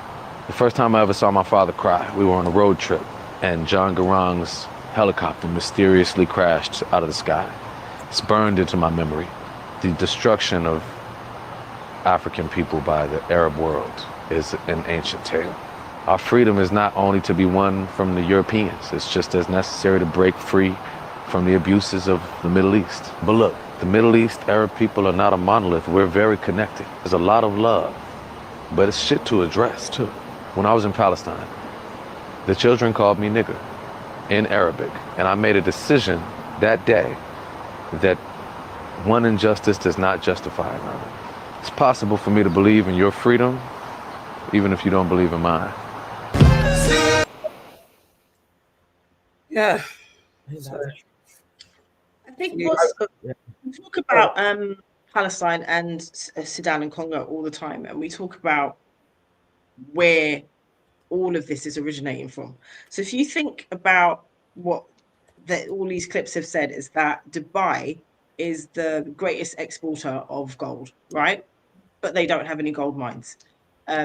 Israel, same with diamonds. They don't have any diamonds, but they're the biggest exporter, one of the biggest exporters of diamonds.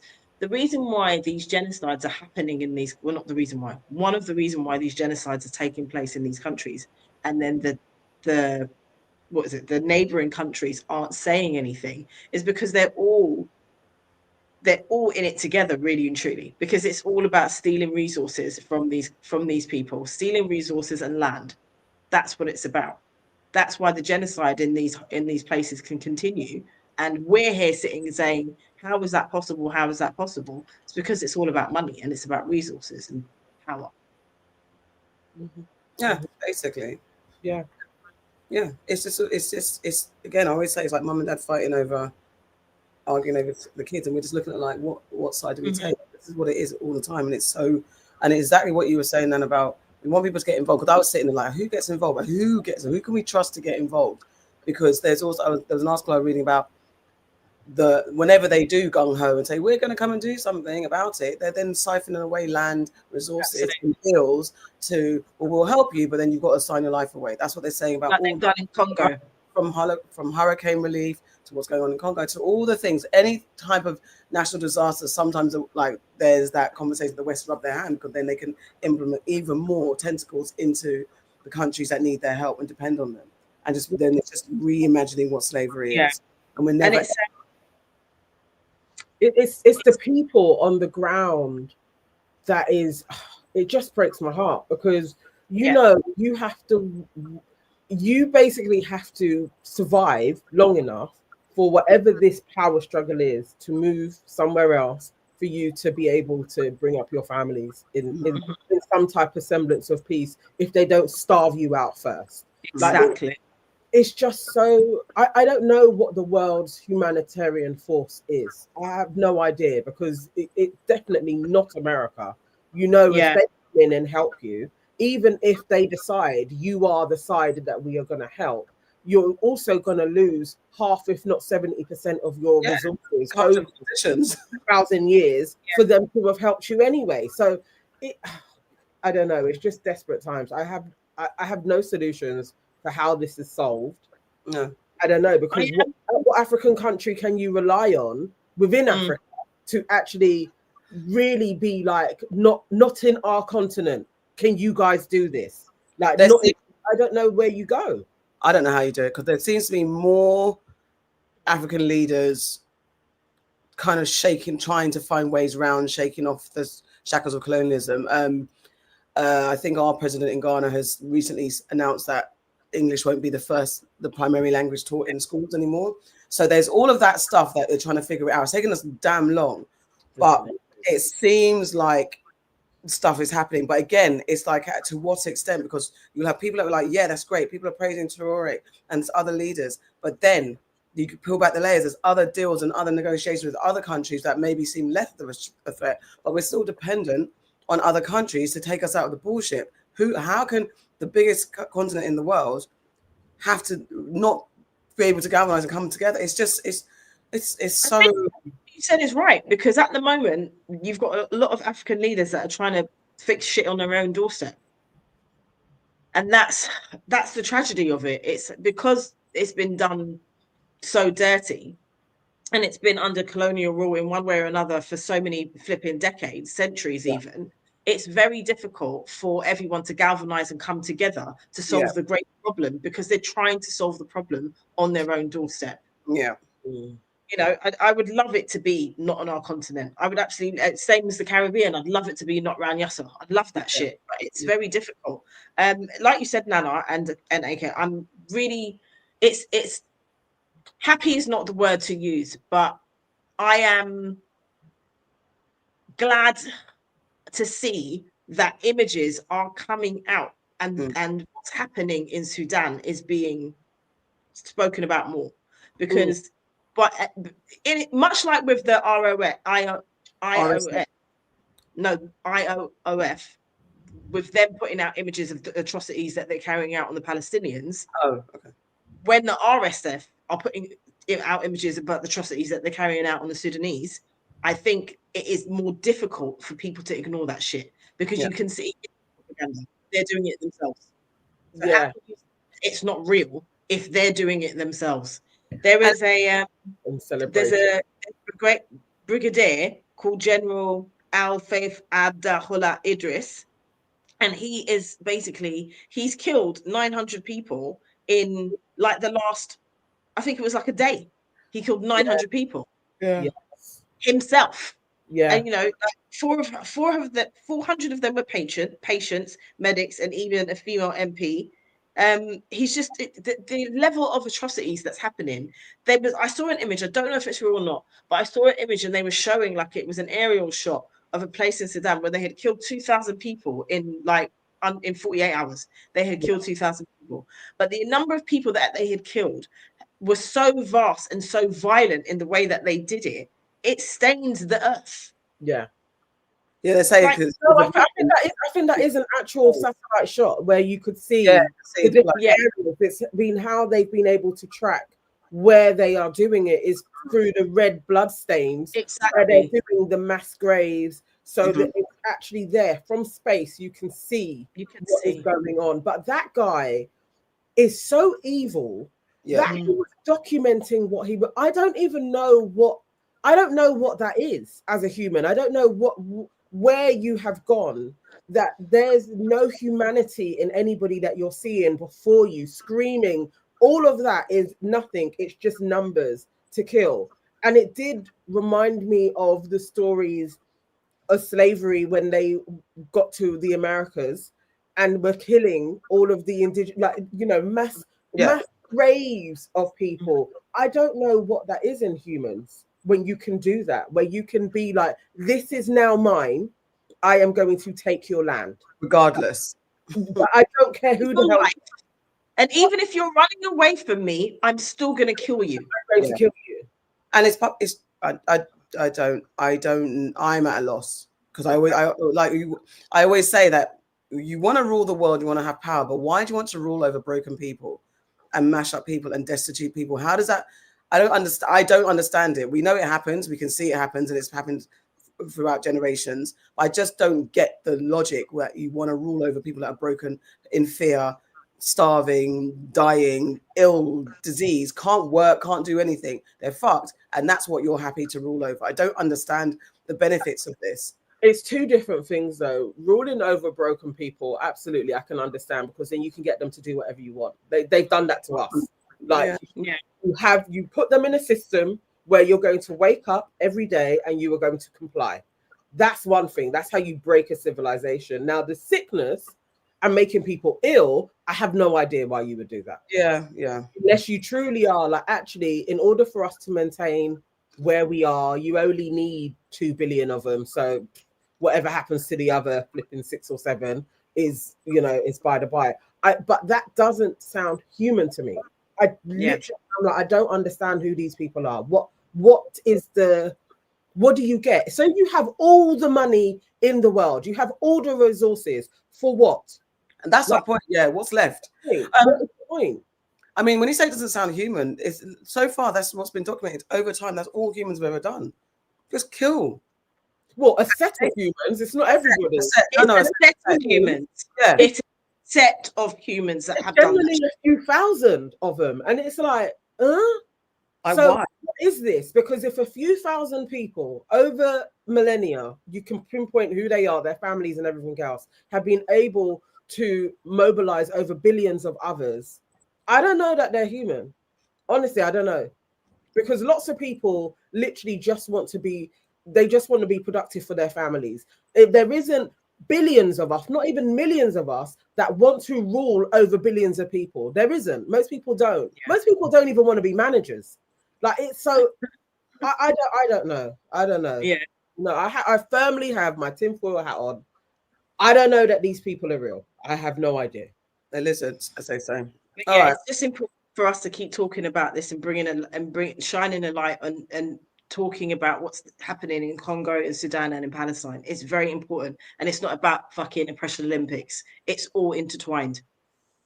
Yeah, they're all like, I saw I can't remember, maybe it was a news report, that at the moment there are 50 different conflicts in Africa.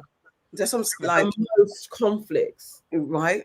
Anywhere on this globe is taking place in Africa at this moment in time. Africa has the youngest population, which is a threat to everybody else, because you have a workforce that can outwork everybody else as well, other continents. And then we have 40% of the world's resources reside within that continent. This is all by design, that you are going to have 50 separate conflicts. It's exactly that. Then you go into, we have to survive as our little countries that they flipping carved out in Belgium. We have to look after our own little pieces of land. Yeah, you can't unify under that pressure. I don't know. I don't know. There's a lot. There's all the, because yes, African leaders are corrupt African leaders who are going to take the side deal over their people. Yes, that's true as well. But I don't know.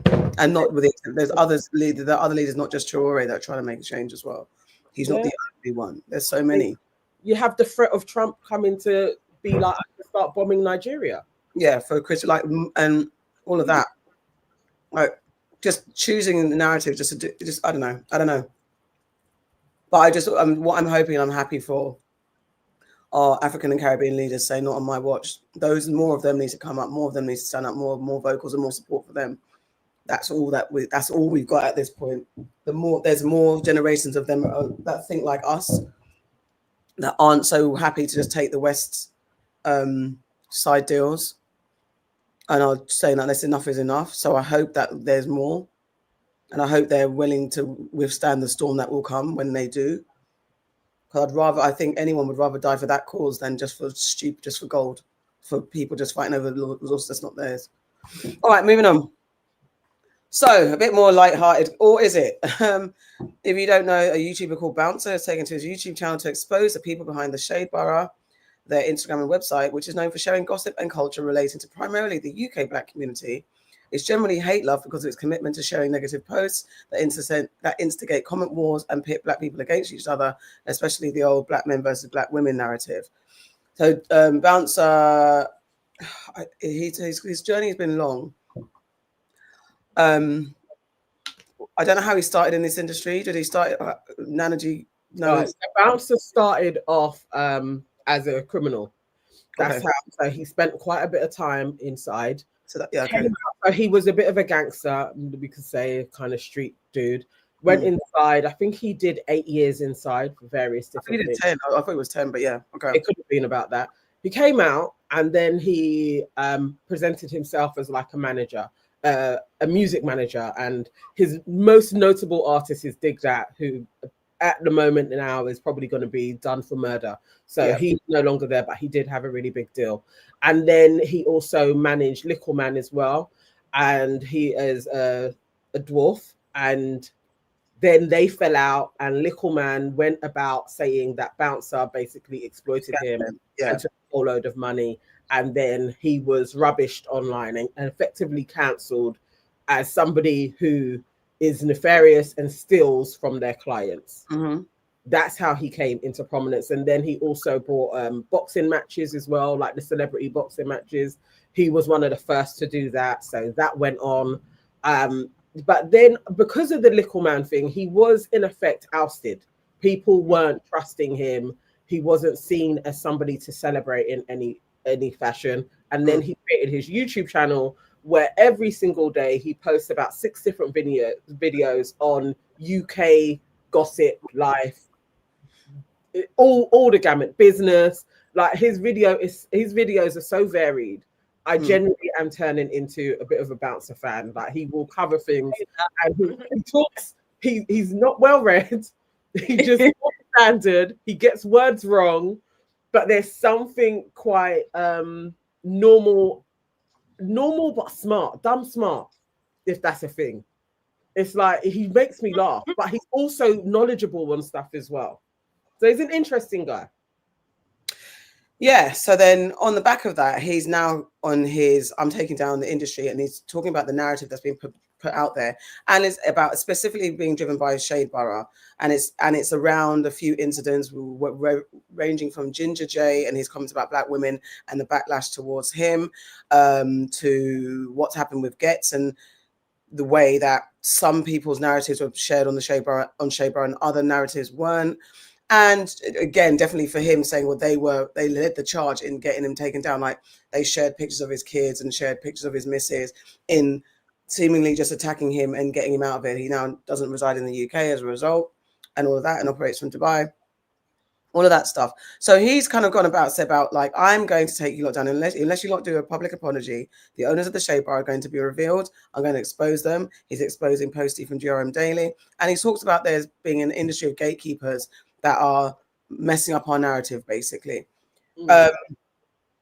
It's hard because he's on so many videos, and what I don't want to do, I don't think I want to partake in sharing who the owners of the Shade Borough are, because I just why? Okay, well you can. Okay, cool. Yeah.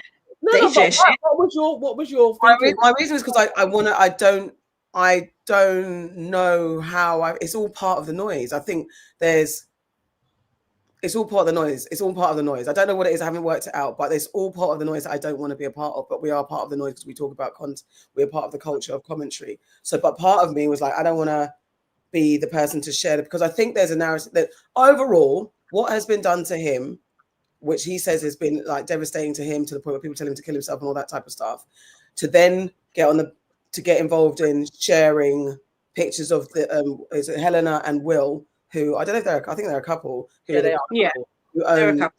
Borough. And then on the back of then sharing their picture to contribute to whoever might be hunting them down to say, do whatever.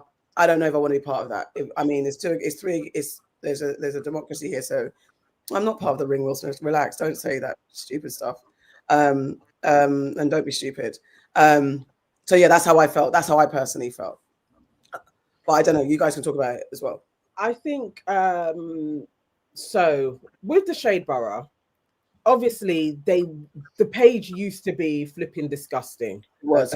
It definitely it felt like there was a team of them would wake up in the morning and you could crash somebody's day. And they would just pit people against each other. They would find videos where the comment section is going to rip the person a new asshole, and they would post it. And within that, as their business model evolved, I guess, they decided we're probably going to have to try and clean this up. We can't be clutter because our page keeps on going down. And they started to rebrand and reach out to different voices. And that's how they came along to us when they were working on their YouTube channel to kind of be a part of this new rebranding of Shade Borough. Me and Shay did a show with them for Love Island. So I actually met Will as well. And we was in discussions of doing like another show with them at one point as well. I was always a bit dubious as to where the money came from the Shade Borough. And I really did think funding must be coming in from somebody else. That is all I was thinking, because they had a lot. But most people, the majority of people, every so often would be like, who owns the Shade Borough? I'm sure this is owned by some white person. Like, who owns it? Who owns it? And they went to great lengths to hide their identity and work around in different ways. So Bouncer coming out and exposing them, I guess I haven't been on the end of them destroying anything that I've done. No. But lots of people where they have done for many years, I understand where they'd be like, I want to know who your faces are. Because it's for you to put all of my business out there, but you it's not like the Shade Room where you know the woman that owns it. Yeah. These guys purposely did not put their names attached to the Shade Borough until maybe 2022. Yeah.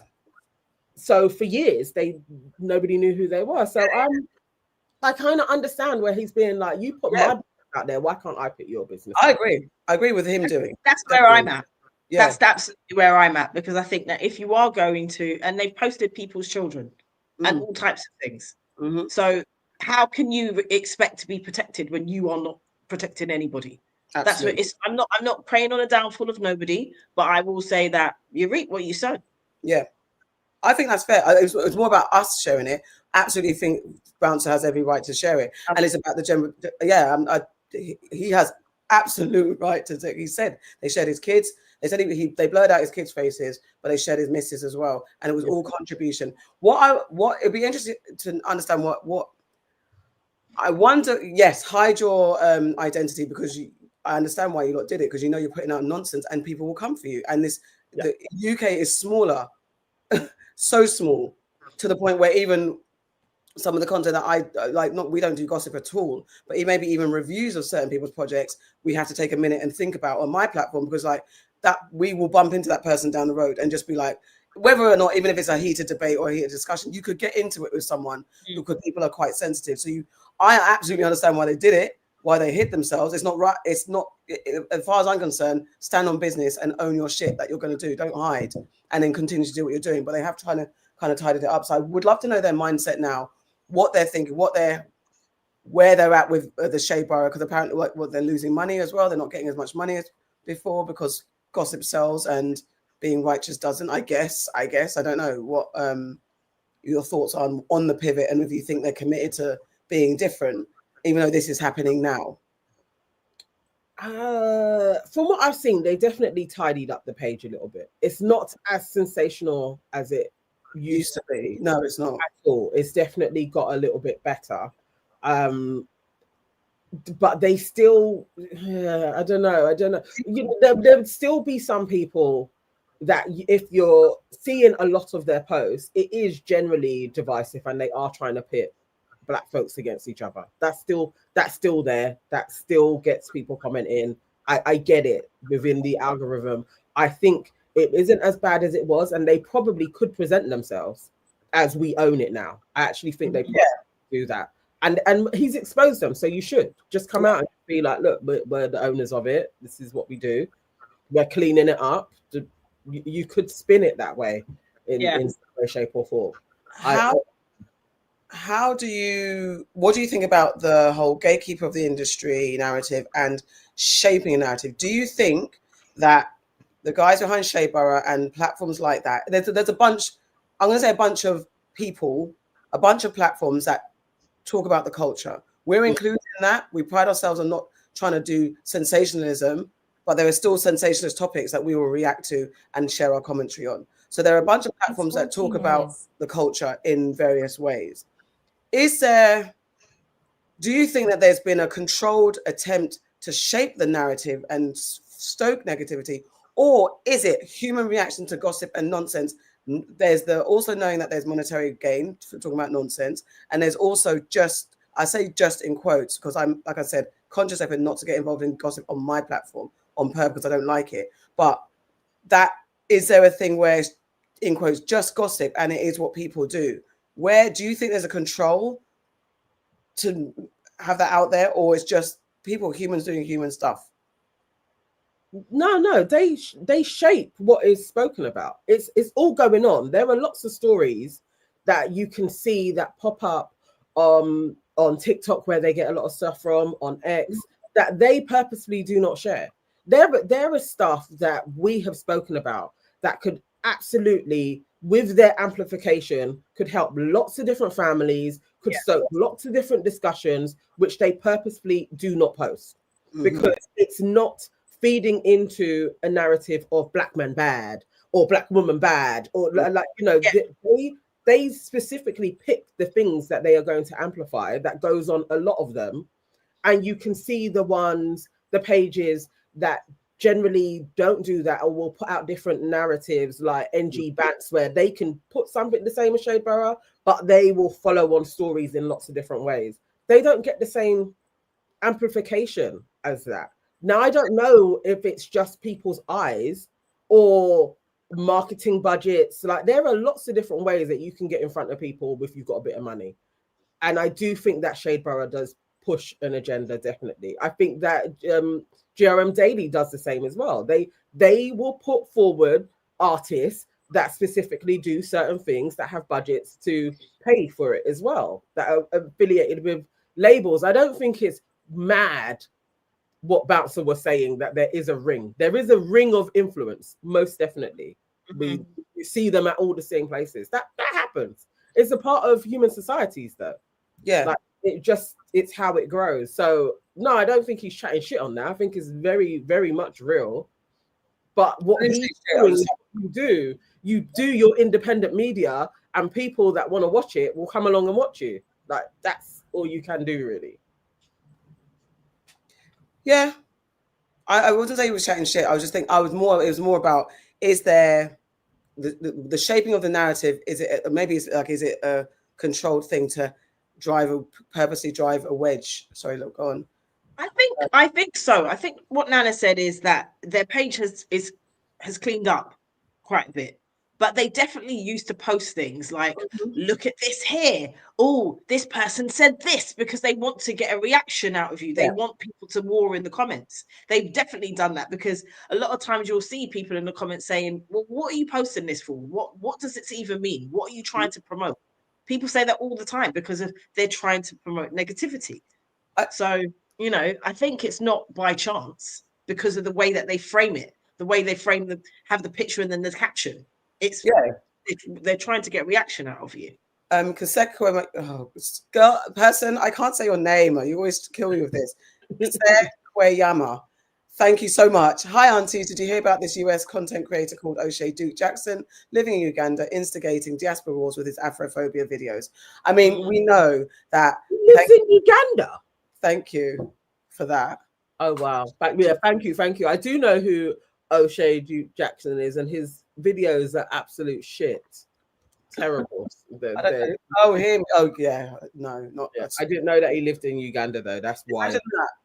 And I think it's more like, because I'm Shea Borough. I still don't understand how they've got away with Shea Borough and Shea Room. Have they got a deal with the Shade Room? Are they made an agreement? There must be some sort of copyright brand of something that they're allowed to operate as the Shea Borough. I don't know how they got away with that for so long. And then it's not the same name, is it? No, but it's a brand. It's still a. But there's lots of things like that out there. There's people that have got similar names to the British Blacklist.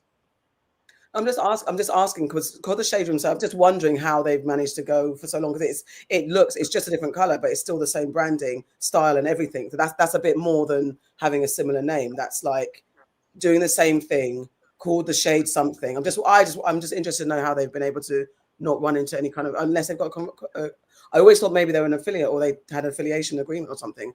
I don't think so. I feel like I have spoken about this. But I think no, they don't have anything. And if I remember correctly, early days, it wasn't seamless because they lost their page a lot of times. They have different people coming after their page. I think early days that was one of the issues, and then they had to change things a little bit because they basically ripped off exactly the same logo. That's what. Well, and they changed little bits and pieces, but it still came to prominence because for a long time you couldn't tell the difference. Sometimes you'd even think you was on the Shade Room with how they had copied. Back in the early times of Instagram, they copied the page so much, but they have tried to separate themselves exactly from that. Thank you, Stephanie Morgan. Thank you very much, and thank you, Rochelle. One auntie's could never membership. Well done. Happy Sunday. It's tithing time, guys. Get your hands in your pockets so we can keep it. Exactly. That's what I was thinking, and also it is that you would definitely. I can imagine they were like, we need the UK version of the Shade Room. Yeah. And that's it. And then you know that the Shade Room and the Shade Room went through the same troubles. They also went through the same. This is way too much. You're pitting black people against each other. We don't need this. And then they were probably inspired by the National Enquirer, the white magazine, the general. And then over here we had whatever. I can't remember what our UK version. Or the Sun, for example. At the end of the day. So there's always a reference point to gossip. So that's the part where it's like it spirals out of control because gossip sells, but gossip is not fact. Gossip is rumors, and rumors can cause lots of harm. And I wonder where it got to the point where they realized, like, shit, we're making money on this. People are coming for us, but we're making money on this. And how do we stop? How do we? It was corporate deals. Yeah. So basically, they wanted to actually go for full-on activations, corporate deals. Like, so we wouldn't necessarily be able to tell that it's like Nike lifestyle stuff. Like, they wanted to incorporate that, but the page was so toxic. Yeah. Corporations and brands didn't want to associate with the Shade Borough. So then the types of adverts that are coming in are shit adverts, isn't it? It's going to be like smaller brands. Like, you're not going to get more than £500 out of like a small business. Whereas with a big business, you could get tens of thousands out of them. And that was them trying to do the pivot out of the sensational stuff as well. They may have done it. I don't know. They could be making money. Thank you, Cracky J. No, Cracky J. Thank you for your Sunday typology. Appreciate you. Thank you. Appreciate you. Come on, guys. We know that there's a lot of Americans in here, and you guys are used to this.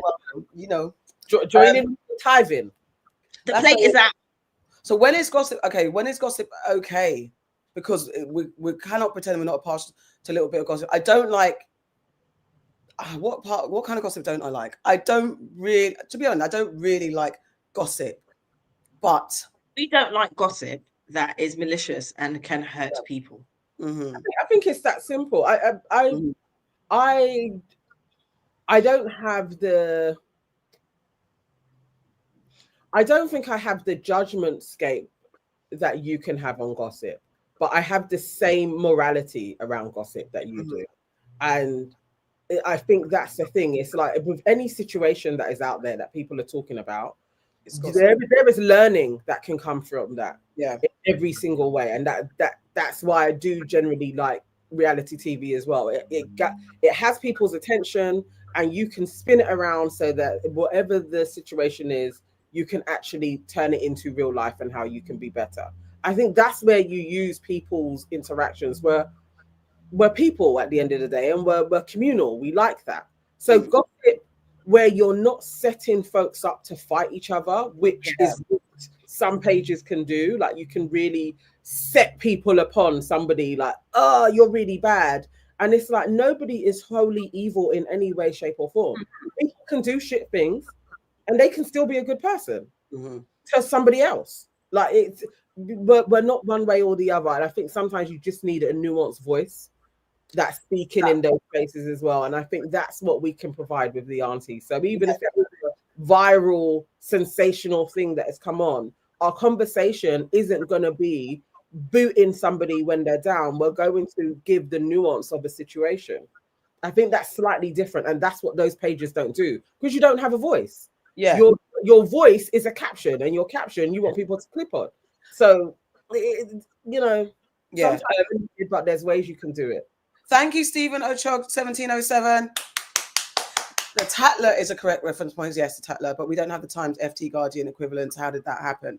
Well, we don't have the physical, but as Nana said, we have platforms that do talk. We have, there's a guy, what's the guy who does financial conversations? There's another guy, Nova Media. He's all about getting into the news of it all, and he's a black man. So, and then your aunties could never, definitely, and your news and nonsense, us again doing news and nonsense. So there are not maybe the physical versions of the Guardian and things like that, but there definitely are more talking heads in the black spaces that are trying to get away from the gossips and give us facts and information about what's going on in the world. So I think there's room for it all, but it's about being really cognizant about that you're not tearing someone down and risking their lives. And aside from whether you like Ginger J or not, him saying he's been told to unalive himself, Bouncer saying he's experienced being told to unalive himself. What was interesting about what Bouncer was doing, because he's also coming for everyone else that's spoken about him. And this is sensitive water because we are friends with one of the people that he talks about quite often. But saying things about her, and I don't know if she's ever mentioned, and I haven't gone for the backstory, so I haven't watched all the things, content relating to Bouncer. I switched off quite quickly after all that Little Man stuff. That's an interesting. I don't know if ZZ actually ever mentioned his name or anything like that. So the spin on him calling out what he assumes is her recreational pastimes in cussing her out, when the video that she shared wasn't dissing him, was just more conversation.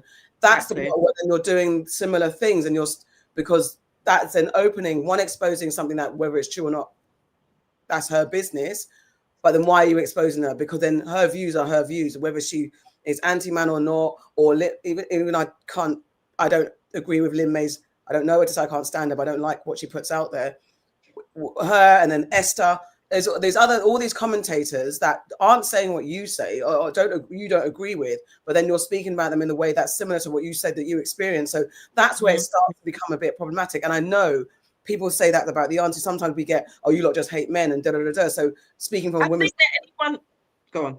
I was going to say, speaking from a women's perspective or whatever, from a perspective that you live in, and you might have a one-sided view or a bit of a leaned view to something, and you don't agree. There's all of that.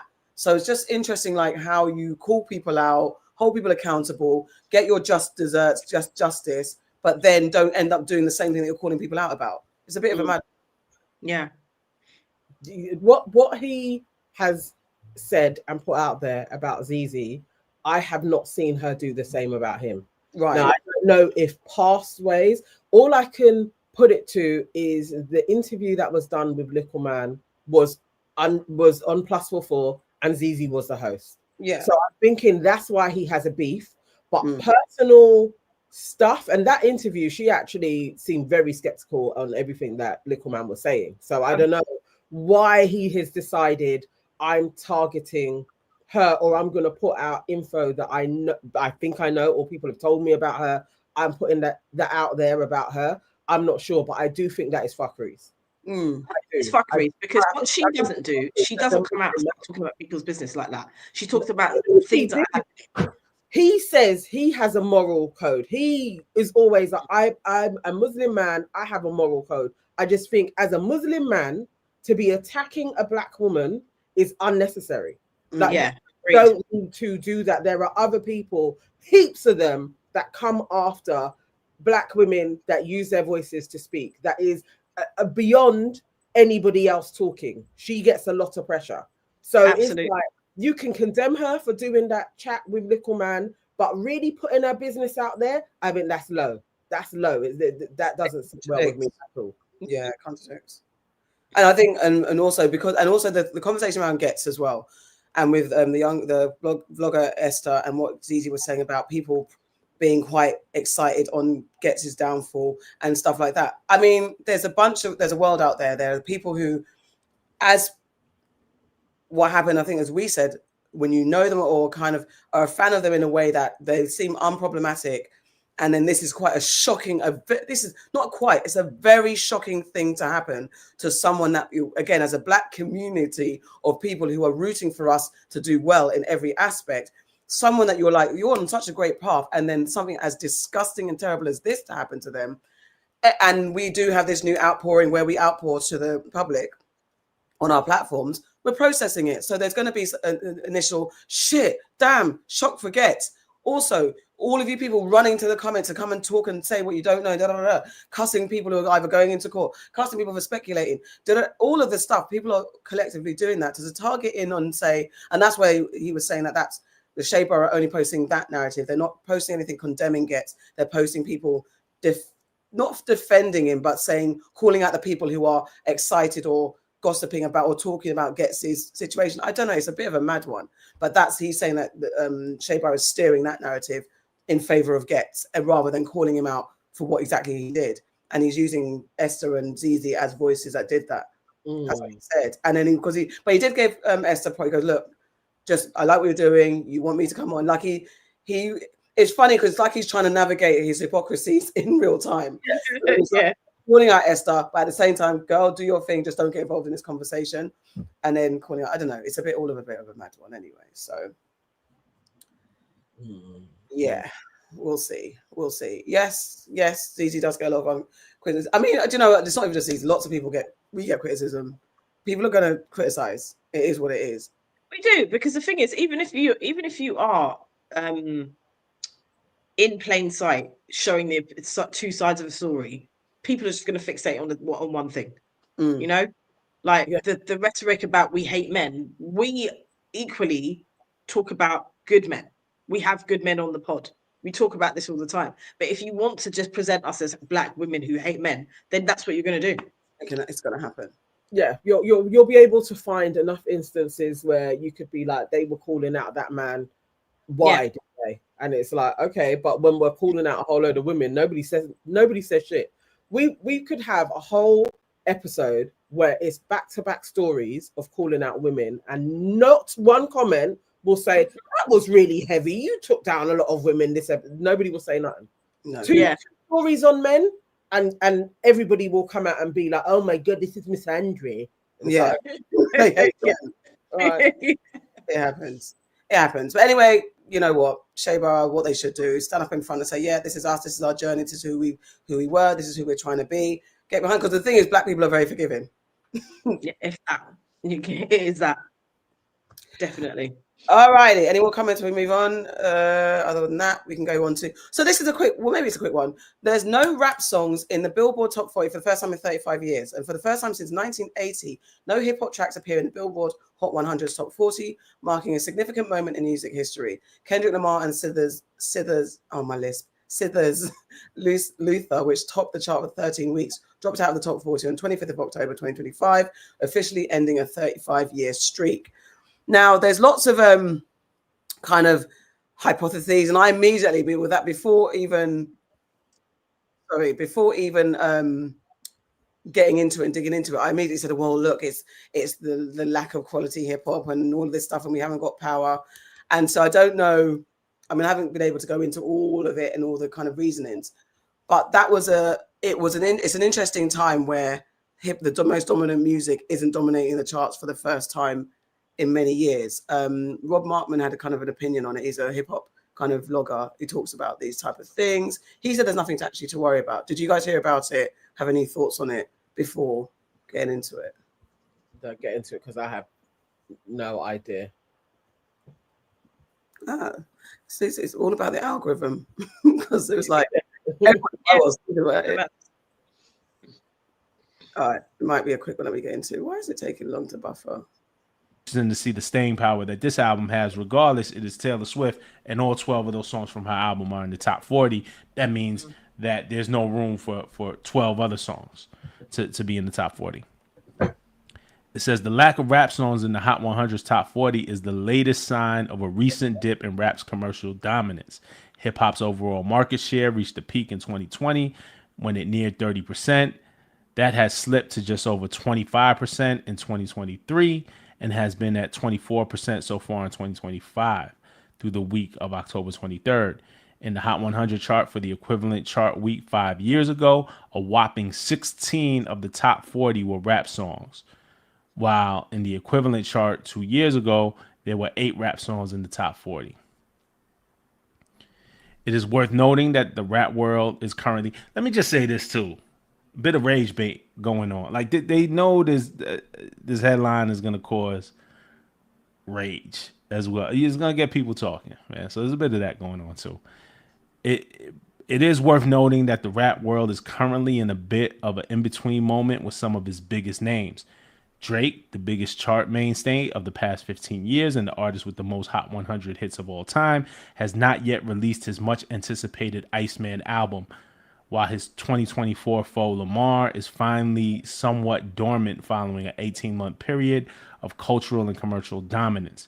However, the last few months have not been totally without big rap releases. Both Cardi B and Big X The Plug have released new albums since August, and even without a new album, Drake has released a steady stream of new singles since announcing the album in July. So they're saying like, Drake hasn't released Iceman, but Drake has been. What did I miss? Which one was Central C? Drake has been dropping singles. They just haven't been sticking to the chart. Luther is also the most recent rap song to appear in the Hot 100's top 10, last doing so on the chart dated August 2nd. You know how that record made people feel? You know what that record stood for people? Off of Forest Hills Drive, right? Classic album. Love Yours was in top 40. So basically, he goes on to say that we shouldn't be fearful because it's caused a little bit of race baiting and rage wars. People are talking about, oh my God, hip hop's dying. We haven't got power. The systems are against us, things like that. And he's saying, look, there are so many tunes that didn't make the top 40 and still are powerful today. And things like Shook Ones, things like J. Cole's tune. There's a couple of J. Cole's tunes that he mentions. If you guys haven't heard about it, I was just thinking what your thoughts were, but it's just in my world, there's a lot of people talking about it and possibly, I don't know, thinking that this is a decline of hip hop. Hip hop no longer has the dominance that it used to. And especially for me, it's especially at the time where we're getting more right-wing nationalism and this pushback against culture and ethnicity, black culture or ethnic culture, non-white ethnic culture. And it's interesting if this is a marking shift or if it is just, don't worry about it. It's just a moment, because also Billboard have changed their rules where they have stricter rules to prevent songs from staying on the Hot 100 for years. Now tracks will be removed if they fall below number 5 after 78 weeks, below number 10 after 52 weeks, and below number 25 after 26 weeks, or below number 50 after 20 weeks. The changes aim to stop streaming doom loops that keep older hits on the chart for too long, though Billboard may make exceptions in special cases. So, again, I don't know what your thoughts are on that at all. I don't think people should be worried for now. I don't think hip hop's dead. Yeah. They always change the rules when a dominant force is coming, don't they? They always do that. And Taylor Swift's had her album out. She's like all over the flipping chart with her shit album. I just think it happens. It's okay. What's interesting is the time that they're saying, like in the last 40 years. That's interesting. But then I suppose you have to look at who has released stuff. I don't know. I don't. In my circle, hip hop's not dead. We still hear it. There's still great albums coming out. Yeah. Music goes through cycles. So I don't think this is necessarily a bad thing, actually, because then the real stuff will start to get amplified in some ways, and people's attentions will go for really searching for real music again. So I don't mind this as a change in a wave. Maybe this is actually good for us as the Black diaspora, that you actually think of other ways that are transformative to our community when once the music goes. Maybe this will heighten people's creativity to create something new, to build something else that isn't steeped in a form of music that made other communities super wealthy and have power.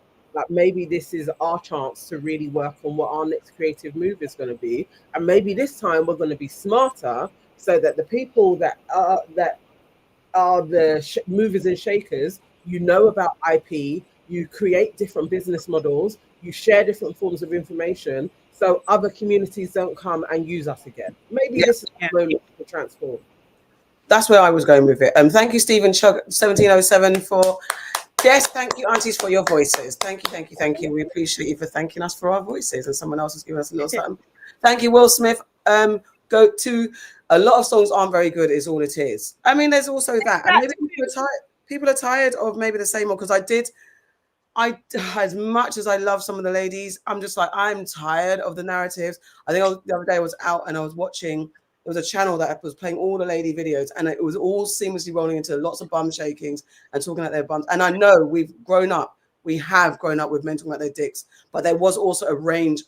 During the 90s, there was a range, and early 2000s, a range of hip hop. You could get your booty shaking hip hop, you can get your gangster hip hop, you can get your righteous hip hop. There was a lot more of a wider spread of styles. Right now, it's with drug music, with one or two anomalies like the Kendricks and the J. Coles. Then the rest is like drug music or wet pussy music, and it's like, there's not enough of a prominent range. Back in the day, you had a bit more variety. You could actually get, fulfilled in all aspects of your human character, of what you want and what you didn't want. Definitely. And they were really successful and not necessarily like niche. Like just, now it feels like when you see somebody who's really good, they are kind of good on socials, but it doesn't translate to charts in any way.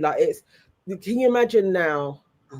I don't know, because even like Little Sims, she's popular and everything, but Little Sims, for how talented she is, should be huge, megastar. But it's like, to get to that, I don't know if she will in this climate. I'm just glad that she's able to eat, sustain herself, and her music is being released and it's out there. But you need a few more of her.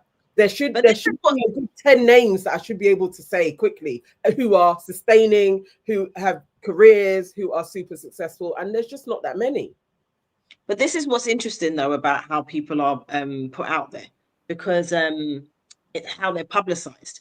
Because you would think that Little Sims should be bigger, like you said, but bigger how? Because I recently watched someone and he was talking about, he went to a Little Sims concert and her concerts sell out. She's doing like arenas, they're selling out. She's like on global tours, selling out. But to the public, in the public eye, she isn't that big, because she's not being pushed in the same way that some of these bum shakers are being pushed. But she's absolutely huge. She has a huge following. Like you said, she's able to eat, but just not eat. She's eating very well, because of how much she's achieving.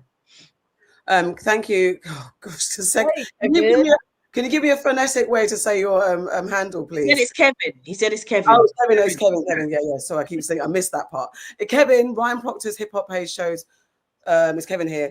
Ryan Proctor's hip hop page shows mature hip hop is out there and hip hop will never die. It will never die it's just what's been pushed in our faces. It will never die. Absolutely not. Don G3879, not Black American, speaking on hip hop. This ain't my head. This shit is what we're talking about. Oh, fuck off. And I just want to be like, hip hop is global, and you're not, and the roots of hip hop. What did you wait? Sorry, did you wait 2 hours and 9 minutes for us to talk about South American so you can say that we spoke about South American? Seriously, do one. If you don't like it in here, come out, innit? Because what are you doing in here? Come out. It's just, well, yeah, it's just the stupidity of what you're saying, because at the end of the day, it is a global thing started by Black people, and their roots of it, you trace back the roots are in Africa, in the Caribbean. You like, guys, relax. And they take their music globally. We're not here saying it's ours. Calm down. We're saying we appreciate it. Calm down. We're saying it's not dead. Calm down. It affects us. It affects us as well.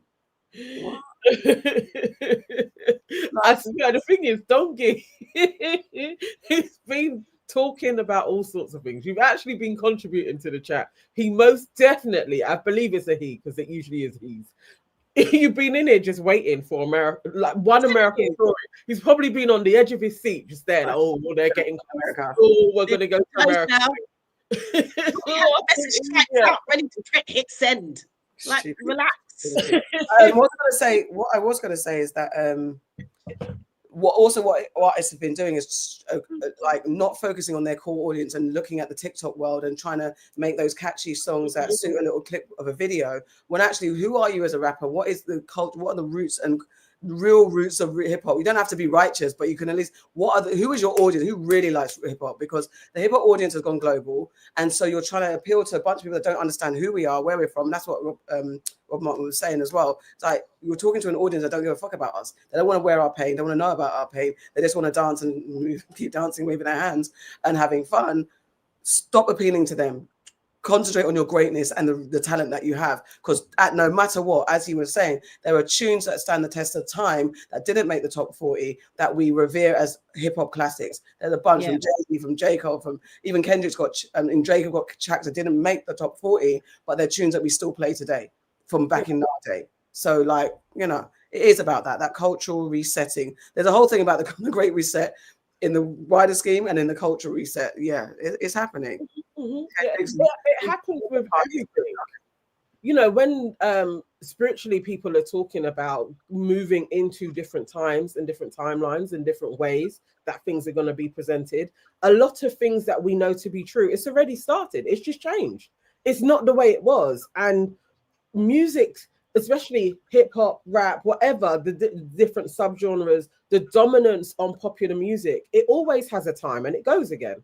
We just have to think of how we are creative in lots of other ways that we can sustain still our creativity and it makes money. That's all we got to be thinking about, how that changes. Comments will comment. Are they out in? The FBAs are here. Yay! Welcome to the FBAs.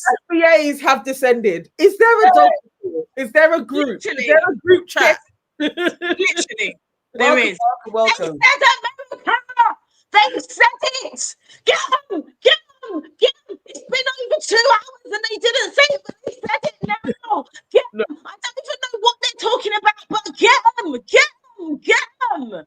Seriously. It was dropped in a group chat somewhere, wasn't it? It's sad. Absolutely sad. You lot are so crazy. All of you are crazy. Like, it's just crazy. It is what it is. Do your thing, innit? Do your thing. At the end of the day, you lot are crazy. You're actually crazy. It's actually hilarious. You lot, when you're sitting there, you're not seething and shaking. Like, I'm telling you, they're sat there with the message typed out ready. Go! Anyway, moving on. This is going to piss you off as well, because we've got, unfortunately, the Hurricane Melissa that's devastated Jamaica and is moving through the Caribbean. Not just Jamaica, Haiti as well. Like Haiti. I just said it's devastating. No, I know, but sorry. I just want to point this out. I know you're going to get into it, but I just want to point it out because there was a lot of talk about Jamaica and it has been absolutely devastated. But equally, so has it's moving through the Caribbean, but it hit Jamaica, Haiti, and Cuba all at the same time, devastating those places. Like it's awful what's happening. Yes, it is. And a slice of that, as we're looking at recovery and trying to send aid and rebuild the islands that have been devastated. There was one particular video that went viral. Saw some tourists that were stranded at a Montego Bay resort in Jamaica. And they went viral after berating hotel staff over food service in the storm's aftermath. The video showing guests shouting at workers over disrespectful pastries and bagged meals has sparked widespread backlash online. This video that I found is a guy talking about it. So bear with me because I haven't watched it all the way through.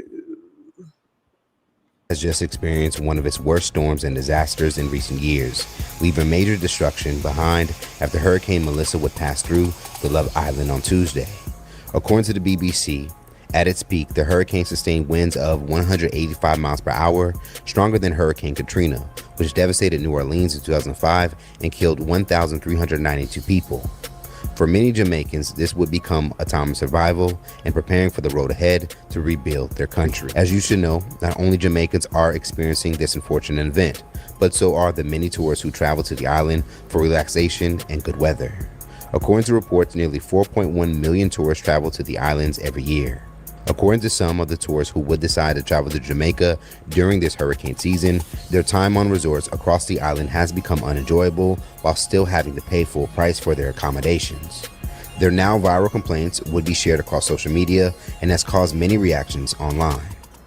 So why did we leave when y'all feeding us pastries for breakfast and we still had to pay full price? May I ask where you're going now? We going to get something to eat. Everything closed across the station, shopping mall, everything closed. So what are y'all doing for gas? You all knew this storm was coming. So you gonna give us bag lunches, bag breakfast, some pastries? That's so interesting. This is the emergency food for us for 4 days. This is really unimaginable experience. Makes me never want a Trina. This must be breakfast.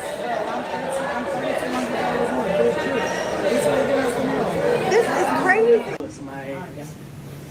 We got our pillows and blankets. We knocking on all the doors. On our way to the shelter.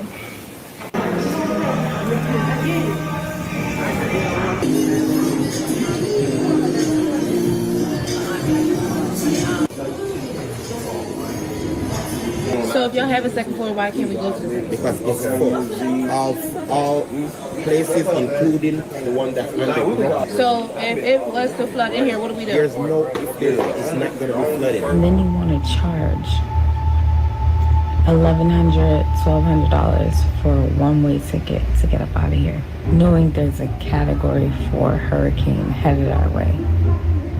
Now, after these complaints would begin to circulate, it appears that people who would view these tourists expecting 5-star service during a hurricane would call out the tourists themselves. Several Jamaicans would also share a clear message to the tourists complaining, which is to shut up and stop complaining. I'm gonna need for the Americans that's in Jamaica right now during Hurricane Melissa to just pipe the fuck down. Stop being so damn insensitive. We get it. You booked a vacation to Jamaica. You can't get a refund. Whatever the case may be, you had to still go. Please stop making light of Hurricane Melissa. I'm from the city of the New Orleans who experiences hurricanes quite often. The insensitivity of some of y'all is fucking outrageous and ridiculous. You're gonna come back to the US to your warm, cozy, beautiful house, and some of these people are gonna be without. So please, if you're on vacation and you're stuck on vacation in Jamaica, make the best of whatever you can. Stop making light of the situation, especially because of those locals that's out there serving y'all drinks, serving y'all food, while they have to worry about their family. He doesn't have copyright affiliate on his channel, so we can't. I'll have to swap that out with something else. Okay, cool. Well, that's all right. Cool. Okay. Yeah. Wild. Yeah. I'm very, very surprised. I get the moaning. People are going to moan. Like, I can understand that. I don't understand why they were posting the videos of their moaning online. That's where I'm like, what's going on with people? I can understand when you're in there and maybe you feel like there are resources that aren't being shared out. I don't know. I don't know why you would think that within a hurricane that they are still going to be able to provide you with a breakfast and dinner you don't even know if these people haven't lost family members. Yeah. That they all didn't leave their jobs and go about their business to save their houses. I'm still at a loss as to that. But you complained, but you filmed it and thought, let me put that online. What were you expecting? People to be cussing them? Yes, they were. That's exactly what they were expecting. Oh, I wish I could find the guy, the British guy, who sums it up beautifully. But that's exactly what they were expecting. They were expecting Jamaicans to go in there and still cook them oxtail and rice and peas. You know, weird. It was a weird kind of flex. Category 5 hurricane. Yeah. You're lucky to be in a place that's actually quite safe. There are people around who don't have that luxury. Yeah. There are people who don't have food, be it in a bag or whatever. They are. I've seen images of people who are starving because they haven't had food. There's no food around them. They've got no amenities, no electricity, no nothing. Right. You're in a hotel being served by people. On the flip side of that, though, I did see some tourists who were actually really helping out and helping to get the hotels back up to scratch. You know, they were all chipping in. I've seen a lot more of that. I don't know if that's because people are posting that now as a counter to the negativity that was out there as well. But you know, and we're not just saying it's all America. It's not all. It's just a few entitled people that just really misplaced their understanding of empathy. Because, as you said, there are other tourists who are chipping in and mucking in. That's all. That's all you can ask for. I also think it's very strange to post it. I don't know what reaction you thought you could get, or how you think you come across. Like, that's wild, absolutely wild. Like, you got bad money. I didn't get even but we're still paying full price. Surely you would have paid for your holiday. So, depending on what your insurance is, like, they're not. I was about to say, like, what do you do what? So now they should, in this moment, should be like, you know what? We're going to give you a refund now. Like, bro, deal with that with your insurance company. Like you said, it's the insurance companies, and anything that you spend during this time is going to be, you can claim that back from your insurance company. I think it's actually crazy. And also, you are there in hurricane season. Yes, Jamaica hasn't been hit with a hurricane like this in many a year, but still, it's a dangerous time to travel. So it's generally going to be a little bit cheaper anyway. And to be complaining about, oh, it's going to cost me like $1,000 to leave before the hurricane comes. Of course, travel companies are going to do that shit. This is what they do. It's demand. Like, I don't get the level of moaning. I don't know. And that's not Jamaica's fault, by the way.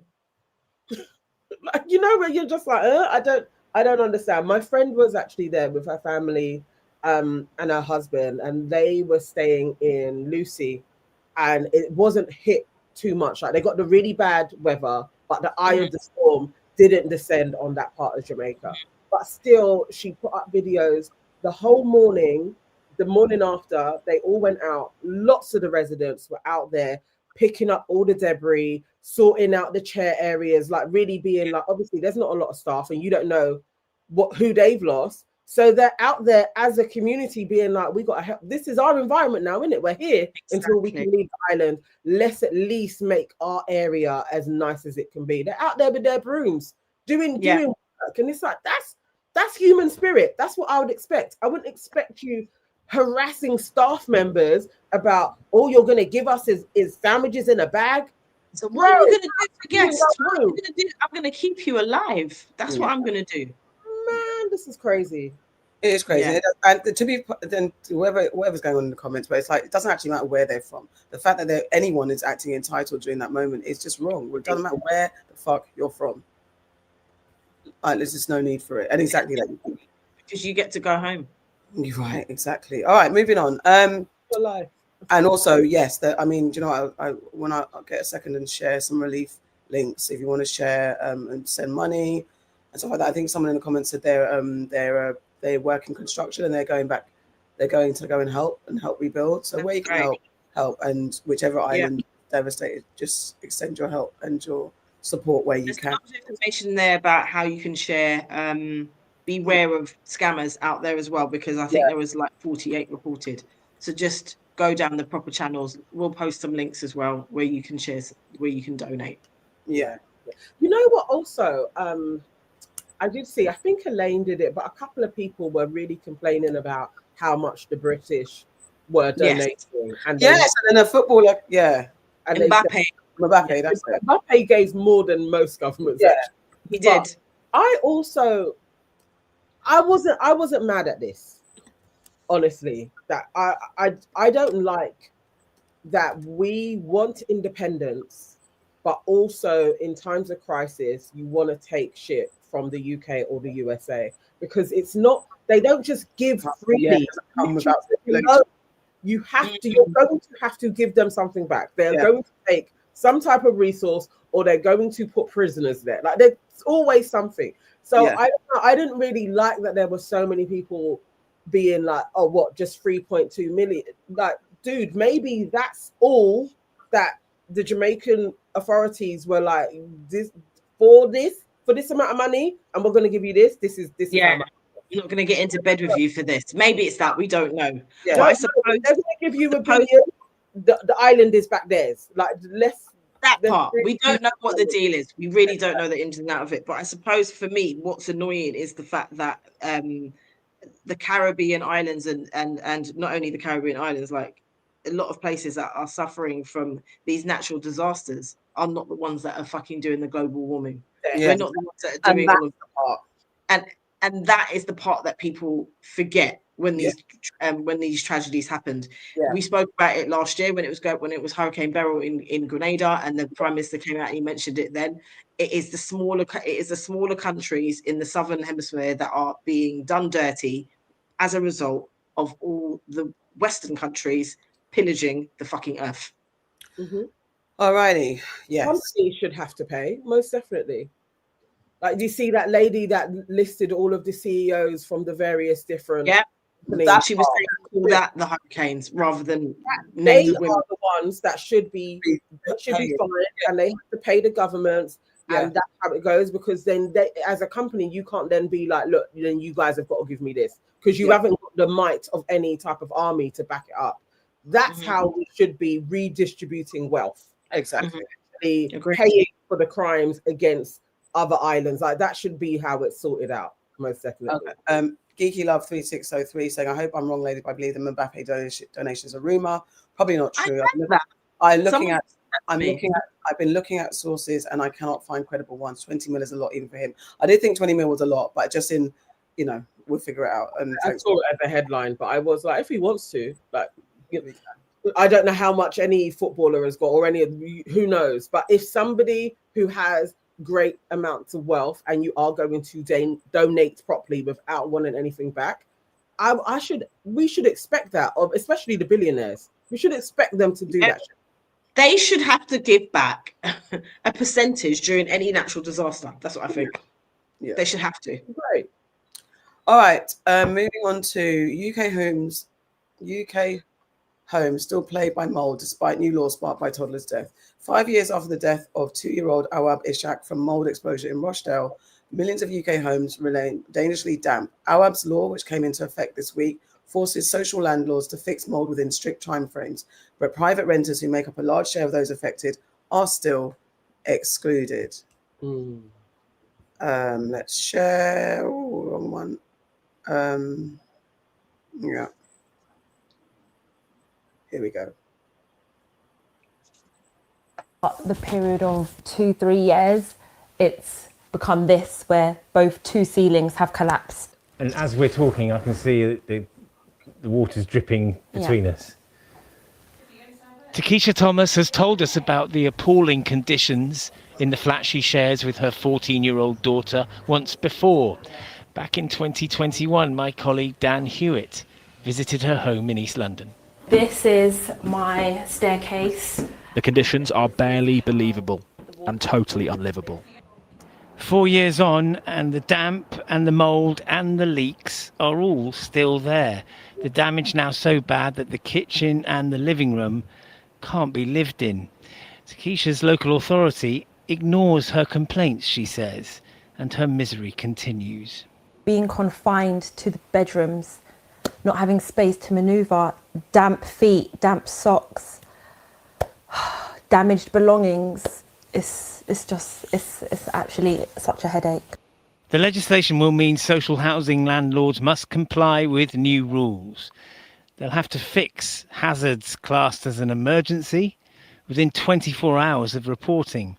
Significant cases of damp and mould must be investigated within 10 working days, with a further 5 days to make properties safe. If that can't be done, alternative accommodation must be provided for vulnerable tenants, including children and those with health conditions. The laws come into force in the name of this 2-year-old boy. Awab Ishak died from a respiratory condition caused by exposure to mould in his family's housing association flat in Rochdale. The last 5 years without him is really hard for us, and we struggle a lot, and at least it changes something for another generation or another people to save another people's life. The new rules don't apply to the 4.5 million households in England which are privately rented. They will eventually, says the government. Are you happier now? Yeah. Today, the housing minister was visiting a family recently moved back into their social housing after having their mould problem fixed.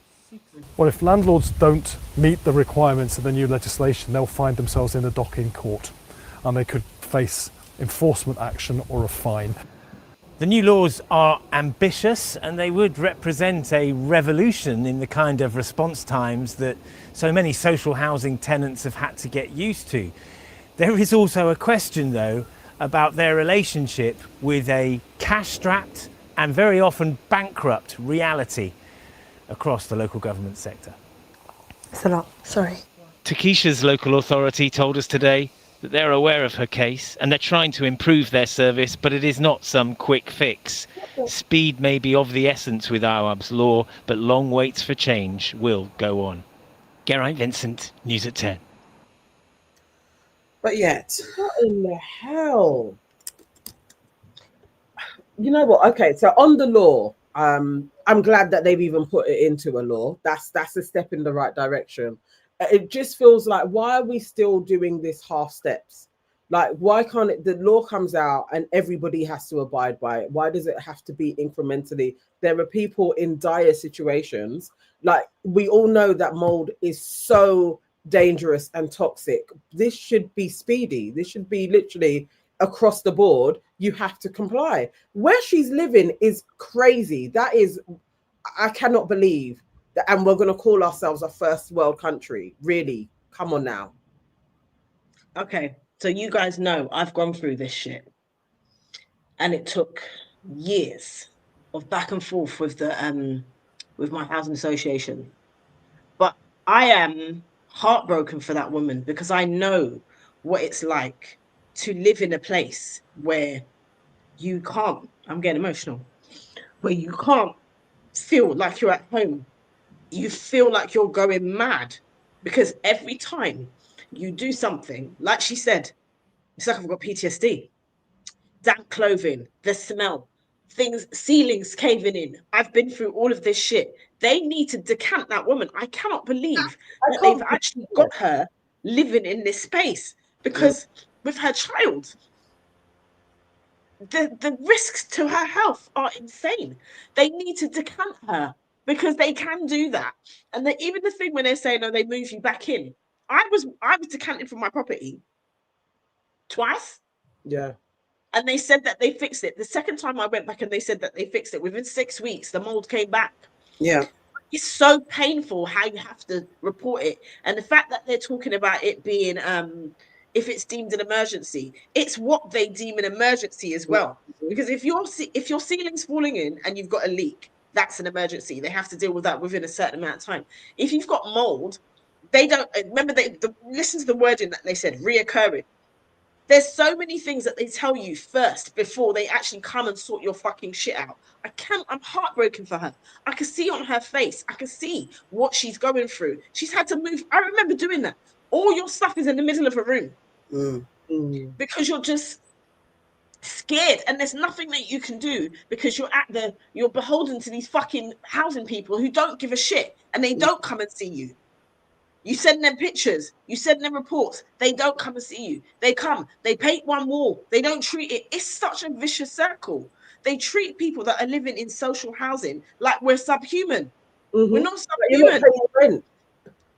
And that's how people view it, though, as well. They view it like somehow this is free. Like people aren't actually spending money. She is still paying rent on an abode that is generally killing her. Yeah. That And she mold has is got no literally choice. killing her. Yeah, and she doesn't have choice, because if you ain't got the money to move out and be private, you have to stay there. You're at the mercy of them actually deeming your living area insufficient. And I we hope see what the types of places that they do see as it's not you can live there. They've left her there. They said that they were at her place 2022. That's 3 years ago. So like the state of it. Caesar Blue's Hive, Caesar Blue 5 is saying where her friends and family. It's not about that. It's not about it's not whether or not whether or not she's got family or not. That is not what it's about. It's about the system that we live under that is decrepit, defunct, and corrupt, and is inefficient, and it's got nothing to do whether you've got family or not. It's not the family's responsibility to fix mold in someone's house. It's not the family's responsibility to rehouse her, to look after her child. It is the building that she lives in, whether you're a landlord or especially a freaking government provided building. That should be at the best service that you can get. It's got nothing to do with her family and friends, because she can't go and live with her family and friends. You're an independent person who's got a child, got your own life going on. Why should she have to go and live with her friends and family? The child has to go to school. She has her own things. Like, it's not about friends and family. What are you meant to do? Pick up and go and sleep on someone's floor? It's not that simple. And I say that as someone who has gone through it. It is not that simple. Yeah. Yeah. It is devastating. To live in circumstances like that is devastating. The way that it plays with your mental is devastating. And the loss of how traumatic it is for her. You know, it's like money doesn't come like that anyway. You buy something and you will lose your property along the way. It's like I think it's really stupid when things are structurally defunct and folks try and move sideways instead of looking up for friends and family should be helping you. How? We don't build houses. We don't have land like that where somebody can just build you a house. Like let's look upwards. It's structures of people who have the means, and they should be caring about folks that are paying them rent to actually fix housing stock. This ain't a black or white issue. So come out of the chat if you're talking about black or there are thousands, if not millions, of white people living under these conditions as well. This is housing. This is about housing stock in this country, because there are private landlords who you don't even have the same rights with them. It's even worse. That's why it's out of order that you're staggering it. It's like this should be across the board. You have to follow the law. Everybody. She's going to have so many health problems when they eventually move her, because that's what they're going to. Looking at that house, there's no fixing it. They need to just move her, right? There's no fixing that yard. She's going to have so many health problems. And then there's the financial implications of it as well. Because let me tell you this, when they move you, they're under no obligation to return your property, all the shit that you have lost. They are under no obligation to do that. You have to fight for every single thing. I lost 80% of my shit is new. I've had to replace that. And then when you go through the process of going through their insurance, because they'll tell you to go through yours first, when you go through the process of going through their insurance, they tell you that they do not do new for old. And then they give you a portion of what your stuff was worth. If you can be bothered to go through the years that it takes and the back and forth with their insurance companies. And you have to document, you have had to have documented everything. It's a setup, is what it is. They don't give a fuck, quite frankly. Anubis 8918 says, but you definitely shouldn't be letting the mold reach a point where your house is inhabitable. That is not what the case is. Because you cannot, sometimes mold, sometimes when it starts, you don't even know where it is. You can't even find it. You don't even know where the sources are. There's that. And then when you're in a position where you cannot afford to move out and you have no other means, it is not that simple. So you can't say you don't let the mold reach a point where your house is inhabitable. That's not the case. That's not what. Not even how it goes. That's not how it goes. It literally, I would open a cupboard door, right? That opened yesterday and had no mold. I'd open it today and it would be infested with mold. right? I was clean. I could tell you about how many different products that I had. You are fighting a losing battle because it is spores. That's what mold is. It is spores. It travels all over the place. You know what? And actually, and the I thing is, know that person. You know when you can tell somebody hasn't experienced something, they have no knowledge of actually what mold is, and when you have mold in a council property, especially, or a property that has been up for 50 to 100 years, sometimes even in new builds because of the Even materials are recycled materials. You know when you know somebody doesn't actually know about mold. They're seeing mold like, oh, your bathroom is a little bit moldy and you can wipe it down. That's not the mold that woman is talking about, or the mold that you're talking about. And it's let's not like that. Like, and let's not forget. Listen, use your ears. Listen. If you don't know about it, listen to us. And let's and not the other thing is as well, sorry, just to say this as well. The other thing is as well, when social houses were built, they weren't built with ventilation. Okay, so this is the problem. When they're not built with ventilation, you are fighting between cold and hot. You can see when you see condensation on somebody's window, that is the temperature within the actual house is so porous that it's creating a situation where the mold is giving the mold the perfect place, the perfect, what's the word I'm looking for? The perfect situation to thrive. That's not down to someone not cleaning their yard. That's not it. Yeah, Yvonne's saying a block of new builds in Peckham were evacuated within a year of being open because the whole block was riddled with damp and mold. And it's also the councils they use, as we said it last, I think literally last week, we're talking about the fact that they'd rather use cheap materials and put a plaster over a deep wound rather than going in properly from the jump, using proper materials, and then you've got longevity and sustainability. But they just cut corners to keep their pockets lined and everyone else in devastation. And you can't just go and buy mold paint, because actually I remember, Farrah, when you said the man came and painted them, it comes back. That mold, I don't know where that mold paint works. I don't know how that mold, I don't even know why it's a solution. It doesn't work for anybody. It doesn't work the time. You know, so it's like you want a mum with a kid to go and get mold paint her own fucking yard. She's not the landlord. It won't. The mold paint won't work because that is on the surface. The mold is actually in the bricks. That's where it comes from. The damp, is in the bricks. You can paint mold paint all day long. It doesn't work. It doesn't work. Trust me when I say I went through everything. Everything. Yeah. It's just a plaster. It's what they do. Yeah. Like, you know, they have steps for, even when they know, especially in blocks. When I was working at Barking Council, and they would, so you'd send out the emergency people to fix certain things, and they would know there was a thorough plumbing issue in lots of blocks. They know this.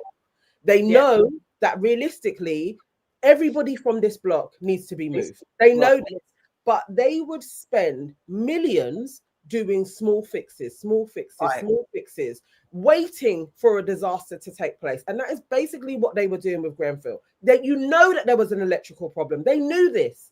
People were complaining about it all the time, but you do small fixes until it goes boom, and then everyone's like, oh, we didn't even know, and nobody is held responsible.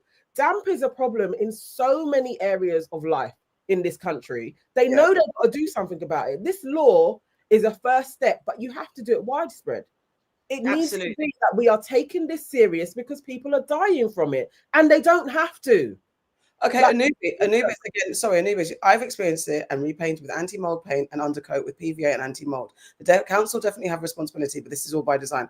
Okay, but that's you individual. Did you go and do the whole block? Do you have time to go and help everybody else? You might have the capacity to do it for yourself.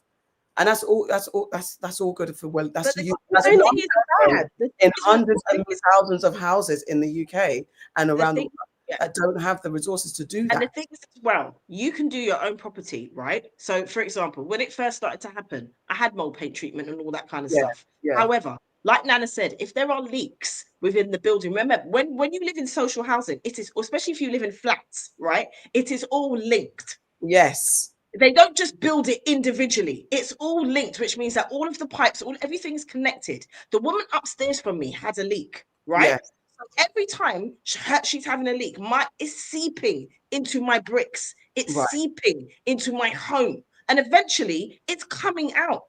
Yes. It also affected the woman above her because it's spreading. It's not just a matter of what you do in your own house. It's how these places are built and it's how they're maintained. And let's not forget that now, we've spoken about this as well. Councils and housing associations no longer have a caretaker on site who's there to do shit. Yeah, they outsource all of this stuff. So they don't want to spend the money on maintaining their properties. They don't. Yeah. It's purposeful, especially when they see it's coming to the end of actually it could be condemned, we could sell it, or it's going to, people are going to buy it, and then it becomes their problem. Like they know they are setting this up, but well done to you for repainting, and hopefully nothing else happens and you are fine. That isn't the situation for everybody else, and it has nothing to do with paint. People have gone through that. They have been left floorboards up, all of that stuff. Sometimes folks need to be given a new place to live, and that's it. They need to be moved on. What happened to me. That's how you remedy it. The other thing that I will say as well, you can paint walls and all that stuff. You can see that this woman has tried. If you look at her house again, you can see that she has tried. But because the walls are so wet, things do not stay. Okay, it will fall down because her walls are so wet. Like if they were to actually get those, you have those gauges and you put them on the wall and it tells you how damp and how porous like the whole fucking place is. If I would hate to see the limits that she's living in, I'd hate to see it. Anubia said up back and said no. That's why I said the council have a responsibility. It's all by design. High rise is definitely peak. Yeah, so because earlier on you said it's you shouldn't let it get to that level. Everyone understands now. It's not the fault of the tenant. Like yes, there are some. There could be some tenants that bring it on themselves. There can be, but generally at large, the issue is the lack of professionalism, whatever the word is, or care, just that the councils have. Government housing is shit at this point. The day that one of the top guys, I think my situation is I was very lucky because I happened to catch someone when they were doing an inspection, and I actually just made that person. I made them know. I brought them to my house, and the minute he walked in my house, he said to me, I don't even have to say anything to him. He smelt it. Yeah. He smelt it. The minute he walked in, he could see and I showed him stuff. And that I was very lucky to get hold of this person who was like one of the directors of the housing. Not everyone's lucky. It was God that brought that man to me because I shouldn't even have been at home on the day that I saw him. Not everyone's that fortunate. It takes years and years of going through this process. And everyone at different level. Remember, at the core of it, and this is one of many. This little boy died, so there's no timeline to where. You know what, get it done today, tomorrow. There's no timeline. So in that years of thing, the vulnerable person in the house or flat could pass. That's real. We're blessed because me and my daughter both have asthma. The minute I saw a little bit of mold and stuff, we had a leak that came from upstairs, had to call out. Like if anything happens, we've messed up. We've both got asthma. Do you know what I mean? Like it's not about it's I got sinusitis as a result of it. Yeah, exactly. Now you've got a long-lasting illness. It affects people, but also it's like for their case. I remember when it first came out in their inquiry, and how much they had been complaining about the damp in the house, and they were basically going through the same thing. We're going to paint it. We're going to change all of that, but they have a vulnerable child in there. You have a sick child already, and you know what mold does. And I think that's the thing that really hurts my heart is councils know that it kills people. You know it's that dangerous. Like this isn't new news. You know this, but you will leave a family in a place to just go through the cycle of stuff. When there is housing stock available, you can move them. Take them out of the environment. I don't know why they are torturing this woman, leaving her in that flat. And that's what it is. The fact that even goes to show she's been in the public. She's been on the news once before and is back again. Same story. It doesn't even matter if you have public attention. Kodjo Tenenbaum, I had his video up. I mean, it's more of the stuff. Kodjo Tenenbaum does a lot. He's one of our advocates in the UK who's been doing a lot about speaking out about the ills of social housing and all the stuff that's going on. And that clip I had was like, he's talking about there's how many millions of empty homes in the UK. Yet they keep building and they keep building crap social housing homes. But there's all these homes out there that are not lived in for whatever tax purpose, whatever the case, billionaires or rich people buying up places and leaving them so they can rent them out, or for whatever freaking reason they're doing it. And you've got thousands of homeless children, either homeless kids or kids living in squalor. Yes. Squalor. that should be being moved, and that's what it's about. It's like it should be being moved. They should have the spaces, and they do.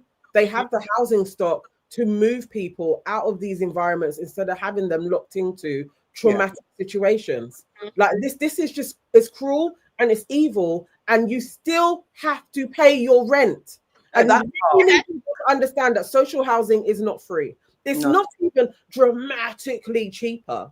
Like it's like it's still a sizable amount of a lot of people's wage that goes on their rent, and then you're in a shit environment as well.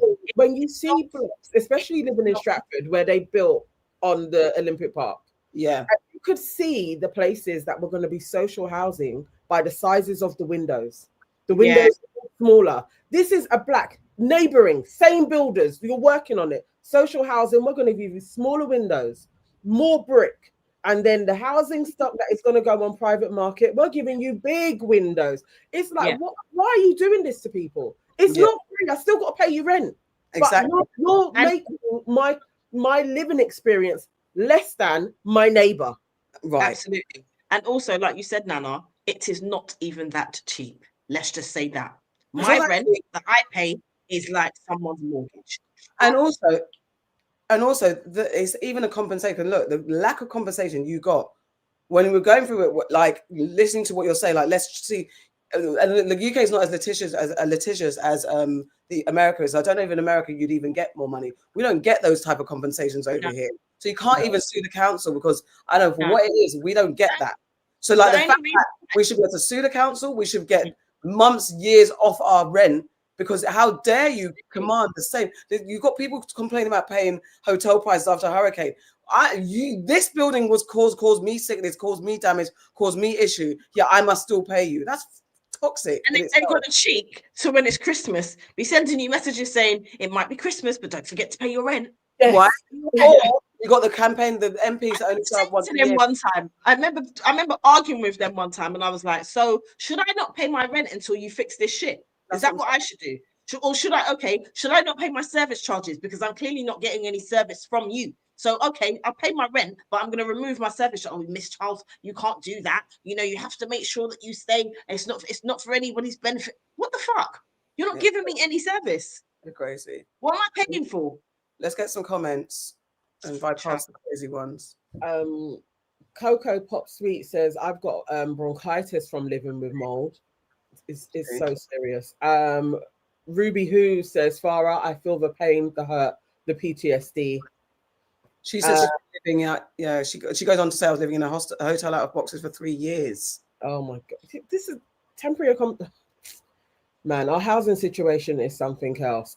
Serena says, I had to move because of that problem. I had to work 2 jobs, worked as a cleaner, cash in hand, to pay for a deposit to move. I had a son to look after. His health was my responsibility. Yeah. And flipping out. It's and the thing is not to say, like, on one hand, it's like anything, you know, you're lucky that you've got a social housing. You're lucky if you've even got a system that has social housing. In my country, in my place, we don't have that. All very grateful. It doesn't mean to say we have to be grateful for shit. It just doesn't make any sense. You don't have to be grateful for shit. Free. Okay? It's not free. And absolutely what you said, it doesn't give people the right to treat you like you're subhuman. Yeah. Okay? At all. And to put your health at risk ultimately. Exactly that. Christian Jane says part of the issue is the monetization and profiting off of people's basic needs like housing. Exactly. Yeah, all of that. That becomes a part of, and it's we pay our council taxes.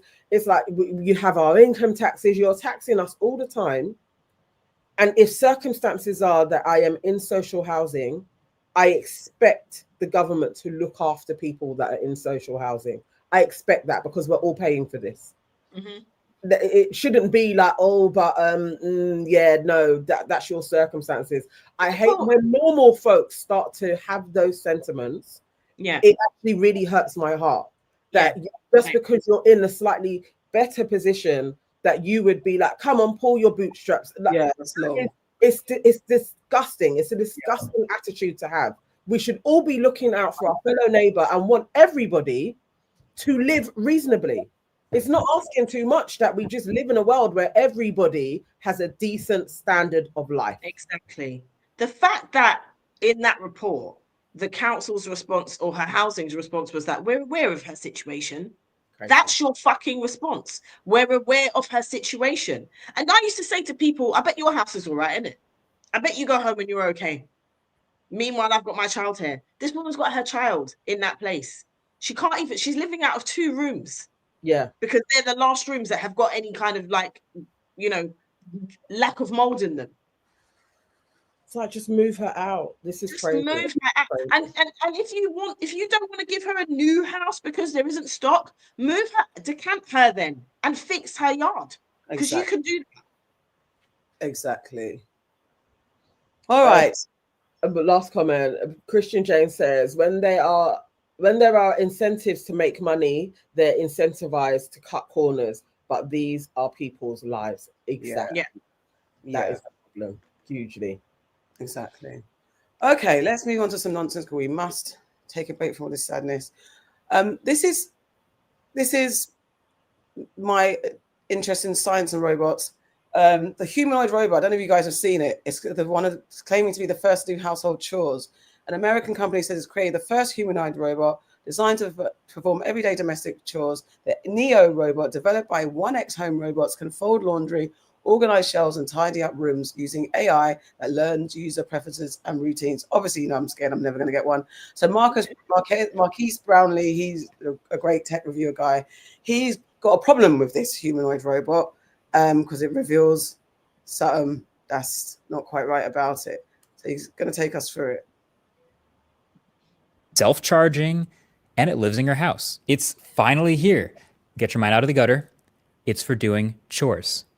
It's a housekeeper. It has the same dexterity as a human because it's shaped just like a human, walks around on 2 legs, has 10 fingers. It can fold laundry and put it away for you, or it can do the dishes for you from start to finish and then put everything away. It can go around and water the plants outside or inside on a perfect schedule, and it never forgets a single plant. And then it'll go around and vacuum and tidy up the house if anything gets left out. It always knows where everything is. It can find the TV remote, and it'll basically actively do all the chores that you know you have to do, but you don't actually want to do. And when it's done, it goes back to its little docking spot and charges itself. Imagine going out for the day of work and coming back a few hours later and everything's done. All the chores are finished. Every single time, every day, you never have to do chores again. That's amazing. Or maybe let's say you have mobility issues. This thing can sort of act as a personal assistant in a lot of ways. These are things that represent massive value for a lot of people. And it's available to order now. This is available to order. This feels like it could be the best tech announcement of all time in 2025, except this isn't real. And I mean that in the most literal way possible. This is not real. First of all, it's a pre-order. So you can go to this website right now and you can pick between 3 colors. And then it's either $500 a month subscription for a standard delivery, or you can pay a flat $20,000 to own it outright and get priority delivery. Just drop a $200 fully refundable deposit to get in line today. And deliveries in the US start sometime next year. And that's just allegedly. We don't know when it's actually going to ship. Now, to be clear, it's not actually the price that I have a big problem with. Like, I know these numbers seem eye-popping on paper, but this is a first-generation bleeding-edge humanoid robot assistant. Like, I never thought that this would be cheap. And also, there isn't really competition yet. So you got to imagine the target audience is going to be people whose time is worth more than the money they're spending on it. Like, this is for people who the idea of saving a few hours on chores every week so that they can use that time to make more money actually makes logical sense. Like, people really think like that. It's for early adopters. It's for people who want to spend however much they think it's worth on this brand new novel thing. That's fine. But my issue with this product is the gap between what it's actually capable of today and what they're promising as they take your money today. Like, I think when people watch a video like this, they expect that this robot has some sort of built-in artificial intelligence that allows it to recognize objects and navigate around on its own and learn your house and be productive for those hours while you're gone. And that, I think, would be a reasonable thing to get out of watching that video, because that's what it's designed to show. That's what you're supposed to feel. That's the dream. But that's not actually what's happening. So Joanna Stern, the legend, she did a video with this Neo robot also this week where the company showed her all the things that it could do. And turns out 100% of the things that they showed her were remotely controlled by a human in another room wearing a VR headset with controls. That's not exaggerating. 100% of the stuff they showed her. The carrying things around, the loading up the dishwasher. I mean, look at this thing.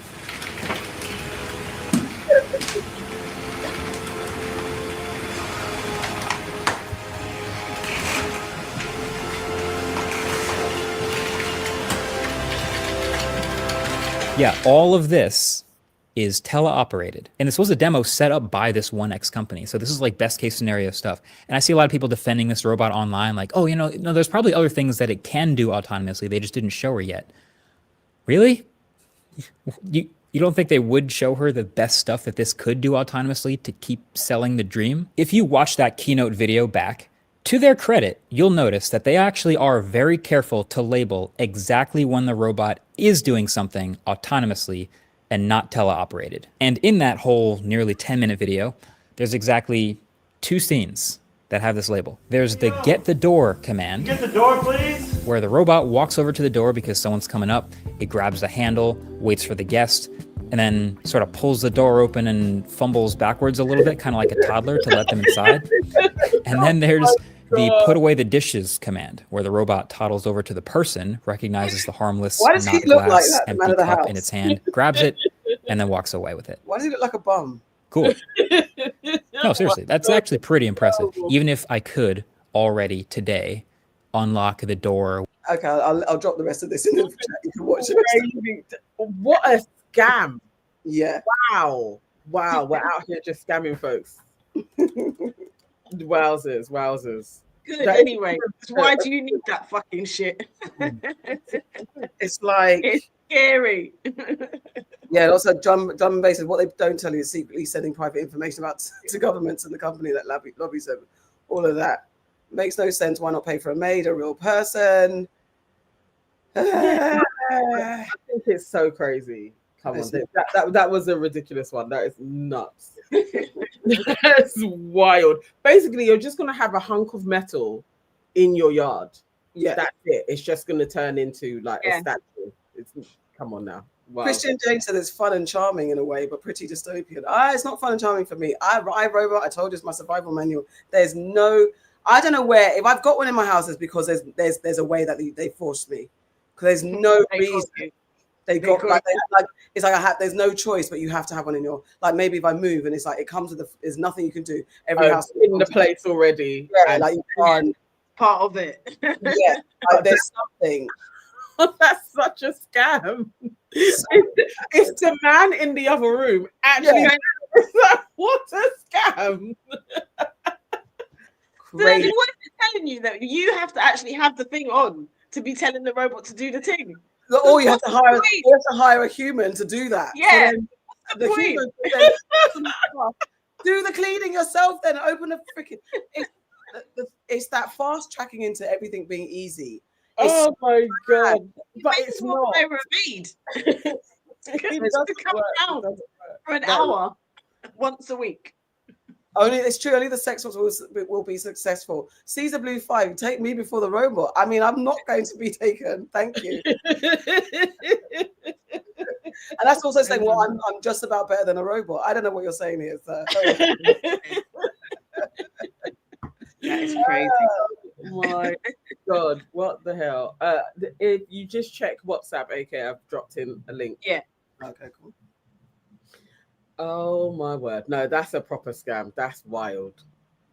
I would have a robot, but I need the robot to not need much interaction from a human for it to be also scary, Nana. I mean, I don't know. I don't want to be scammed by a robot that actually isn't really a robot, because it's just being controlled by me. But I also don't want a robot that is doing its own thing. Cleaning the house, but then you could just employ somebody. Really, like that's what it means. Hire a human. It needs to be doing things that make life easier and safer for humans, so they don't have to do. So, like different forms of labor intensive stuff that people don't want to do. Some folks actually do like cleaning. So that's the only reason why I'd be like, okay, robots could be used, but I don't know. It feels a bit... The adoption thing. Yes. Yeah. What am I? If you want another piece of nonsense, you can go into that, but just in closing. No, it is not. But this isn't nonsense. No. What am I saying? It's National Adoption Week. A welcome home isn't a perfect home. Yes. Okay, it's been National Adoption Week, which coincides with Black History Month. 20th to the 26th of October was National Adoption Week. A new campaign led by You Can Adopt is encouraging more Black families to consider adoption by challenging one of the biggest misconceptions holding people back, that a child needs a perfect home. I guess what is interpreted what a perfect home is. The new campaign, A Welcome Home, celebrates the beauty of perfectly imperfect family life, where love, culture, and belonging take priority over picture-perfect ideals. A new survey conducted with 500 adopted parents in England reveals that almost 9 in 10, that's 86%, were worried they needed a perfect home before adopting. Yet the reality tells a different story. 41% of adopted parents surveyed live in homes with 2 bedrooms or less. 65% don't have a garden. 25% live in rented accommodation. Still, these homes have become havens of love and stability for children who need them the most. Insights from adoption agencies across the country show that the cost of living crisis has contributed to a decline in the number of people coming forward to adopt, with new data showing a 12% decline in prospective adopter registrations compared to last year. This means that more children are now facing delays of over 18 months before being matched with a family, with Black and mixed heritage children waiting approximately 5 months longer to find a permanent home. Data also shows that Black and mixed heritage children represent around 7% of children in care. They account for only 2% of adopted children. This disparity means that many of these children will never secure a permanent home unless more prospective adopters come forward. Research shows that one of the many things children need from their future home is a connection to ethnic or cultural heritage and spaces to express identity, cited by 20% of adopters surveyed. This is especially important within Black communities, where home is often more than a physical space, a sense of belonging, and a bridge to identity and pride.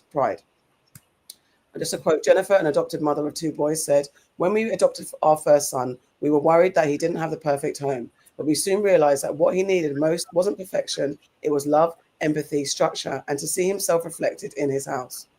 Every family story, every celebration, and every cultural meal, that's what makes our home complete. So to mark the start of National Adoption Week, You Can Adopt has launched an immersive new installation, A Welcome Home, in London and Leeds, a hand-drawn kitchen which many families describe as the heart of their home. Co-created with real adopted families from across the UK and inspired by the imaginations and memories of adopted children, the installation captures the warmth and chaos of family life where love grows in the everyday moments, over messy breakfast, music, and shared laughter. What I found like interesting about this campaign, and I did start to see bits and pieces filtering through, is when I think of adoption, I always say I'd love to adopt, but I picture myself in our big forever home, like in a stepping stone in life where it's like you're sorted, and then you could bring in a child. And I did like the I guess like the ethos of this being like your home is already your forever place. Like it's really more about your family and providing a family for somebody who is up for adoption. It's like it did change my mindset on it. Like actually we could be ready now. It doesn't have to be that it's some grand space that you're bringing this child into. It's just giving them a loving home.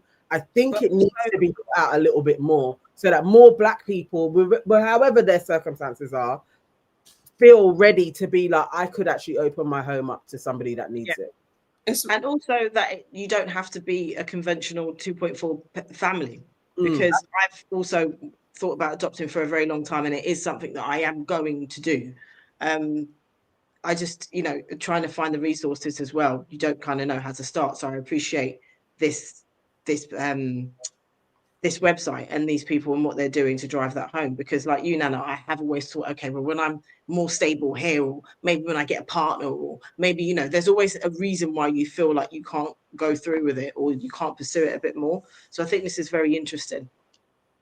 Yeah, I was I was more thinking about financial resources and time. And I think this is really good to have people think about whether their places need to be perfect.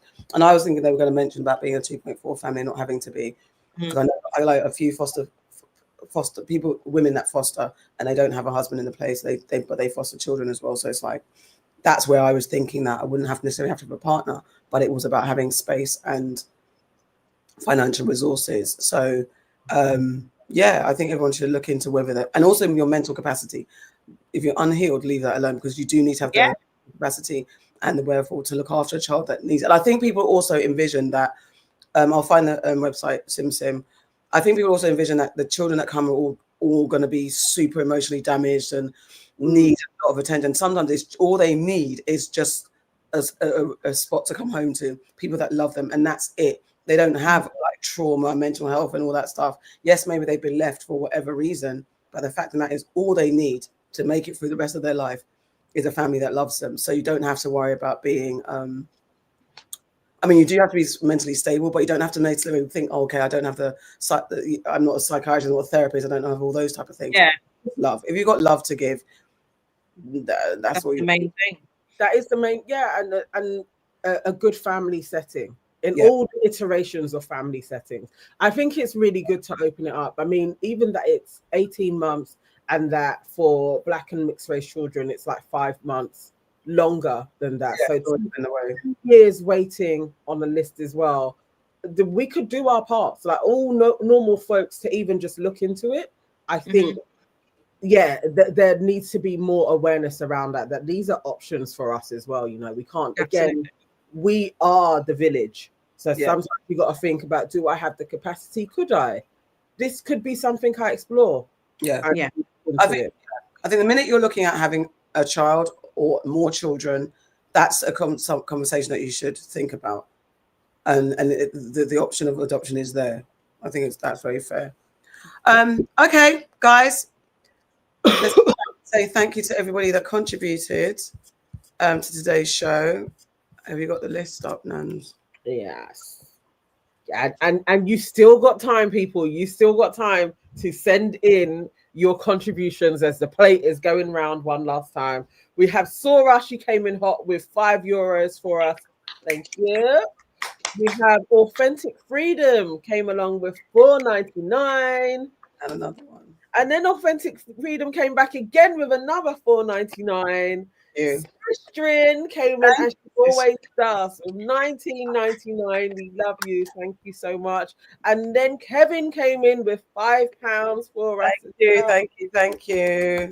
Stephanie Morgan come in with $4.99. Thank you. Rochelle gifted somebody a membership, and if you got that membership, say thank you to Rochelle. And also, you can join up to our membership as well. Please do. I will drop the link in a second. Then we had Cracker J come in as well, and he gave us £10. Thank you. Steven gave us £5. Thank you. Came back again with a further £2. Thank you. Will Smith Goat came in with $1.99. Thank you. Kevin came back again with £5 for us. Thank you. And then Zane came back in with $10. Thank you so much, guys. We appreciate you.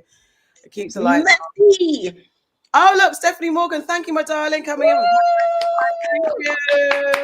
Come on, guys, keep it going. Let us dance again like the last time when you gave us a Super Sunday and you just donated loads. That was a fun day. I cherish those moments.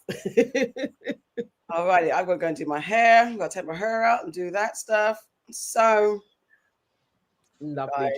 That was fun. Well, we covered a lot of news. We did. We did indeed. Not so much nonsense, but a lot of news. Yeah, a lot of news.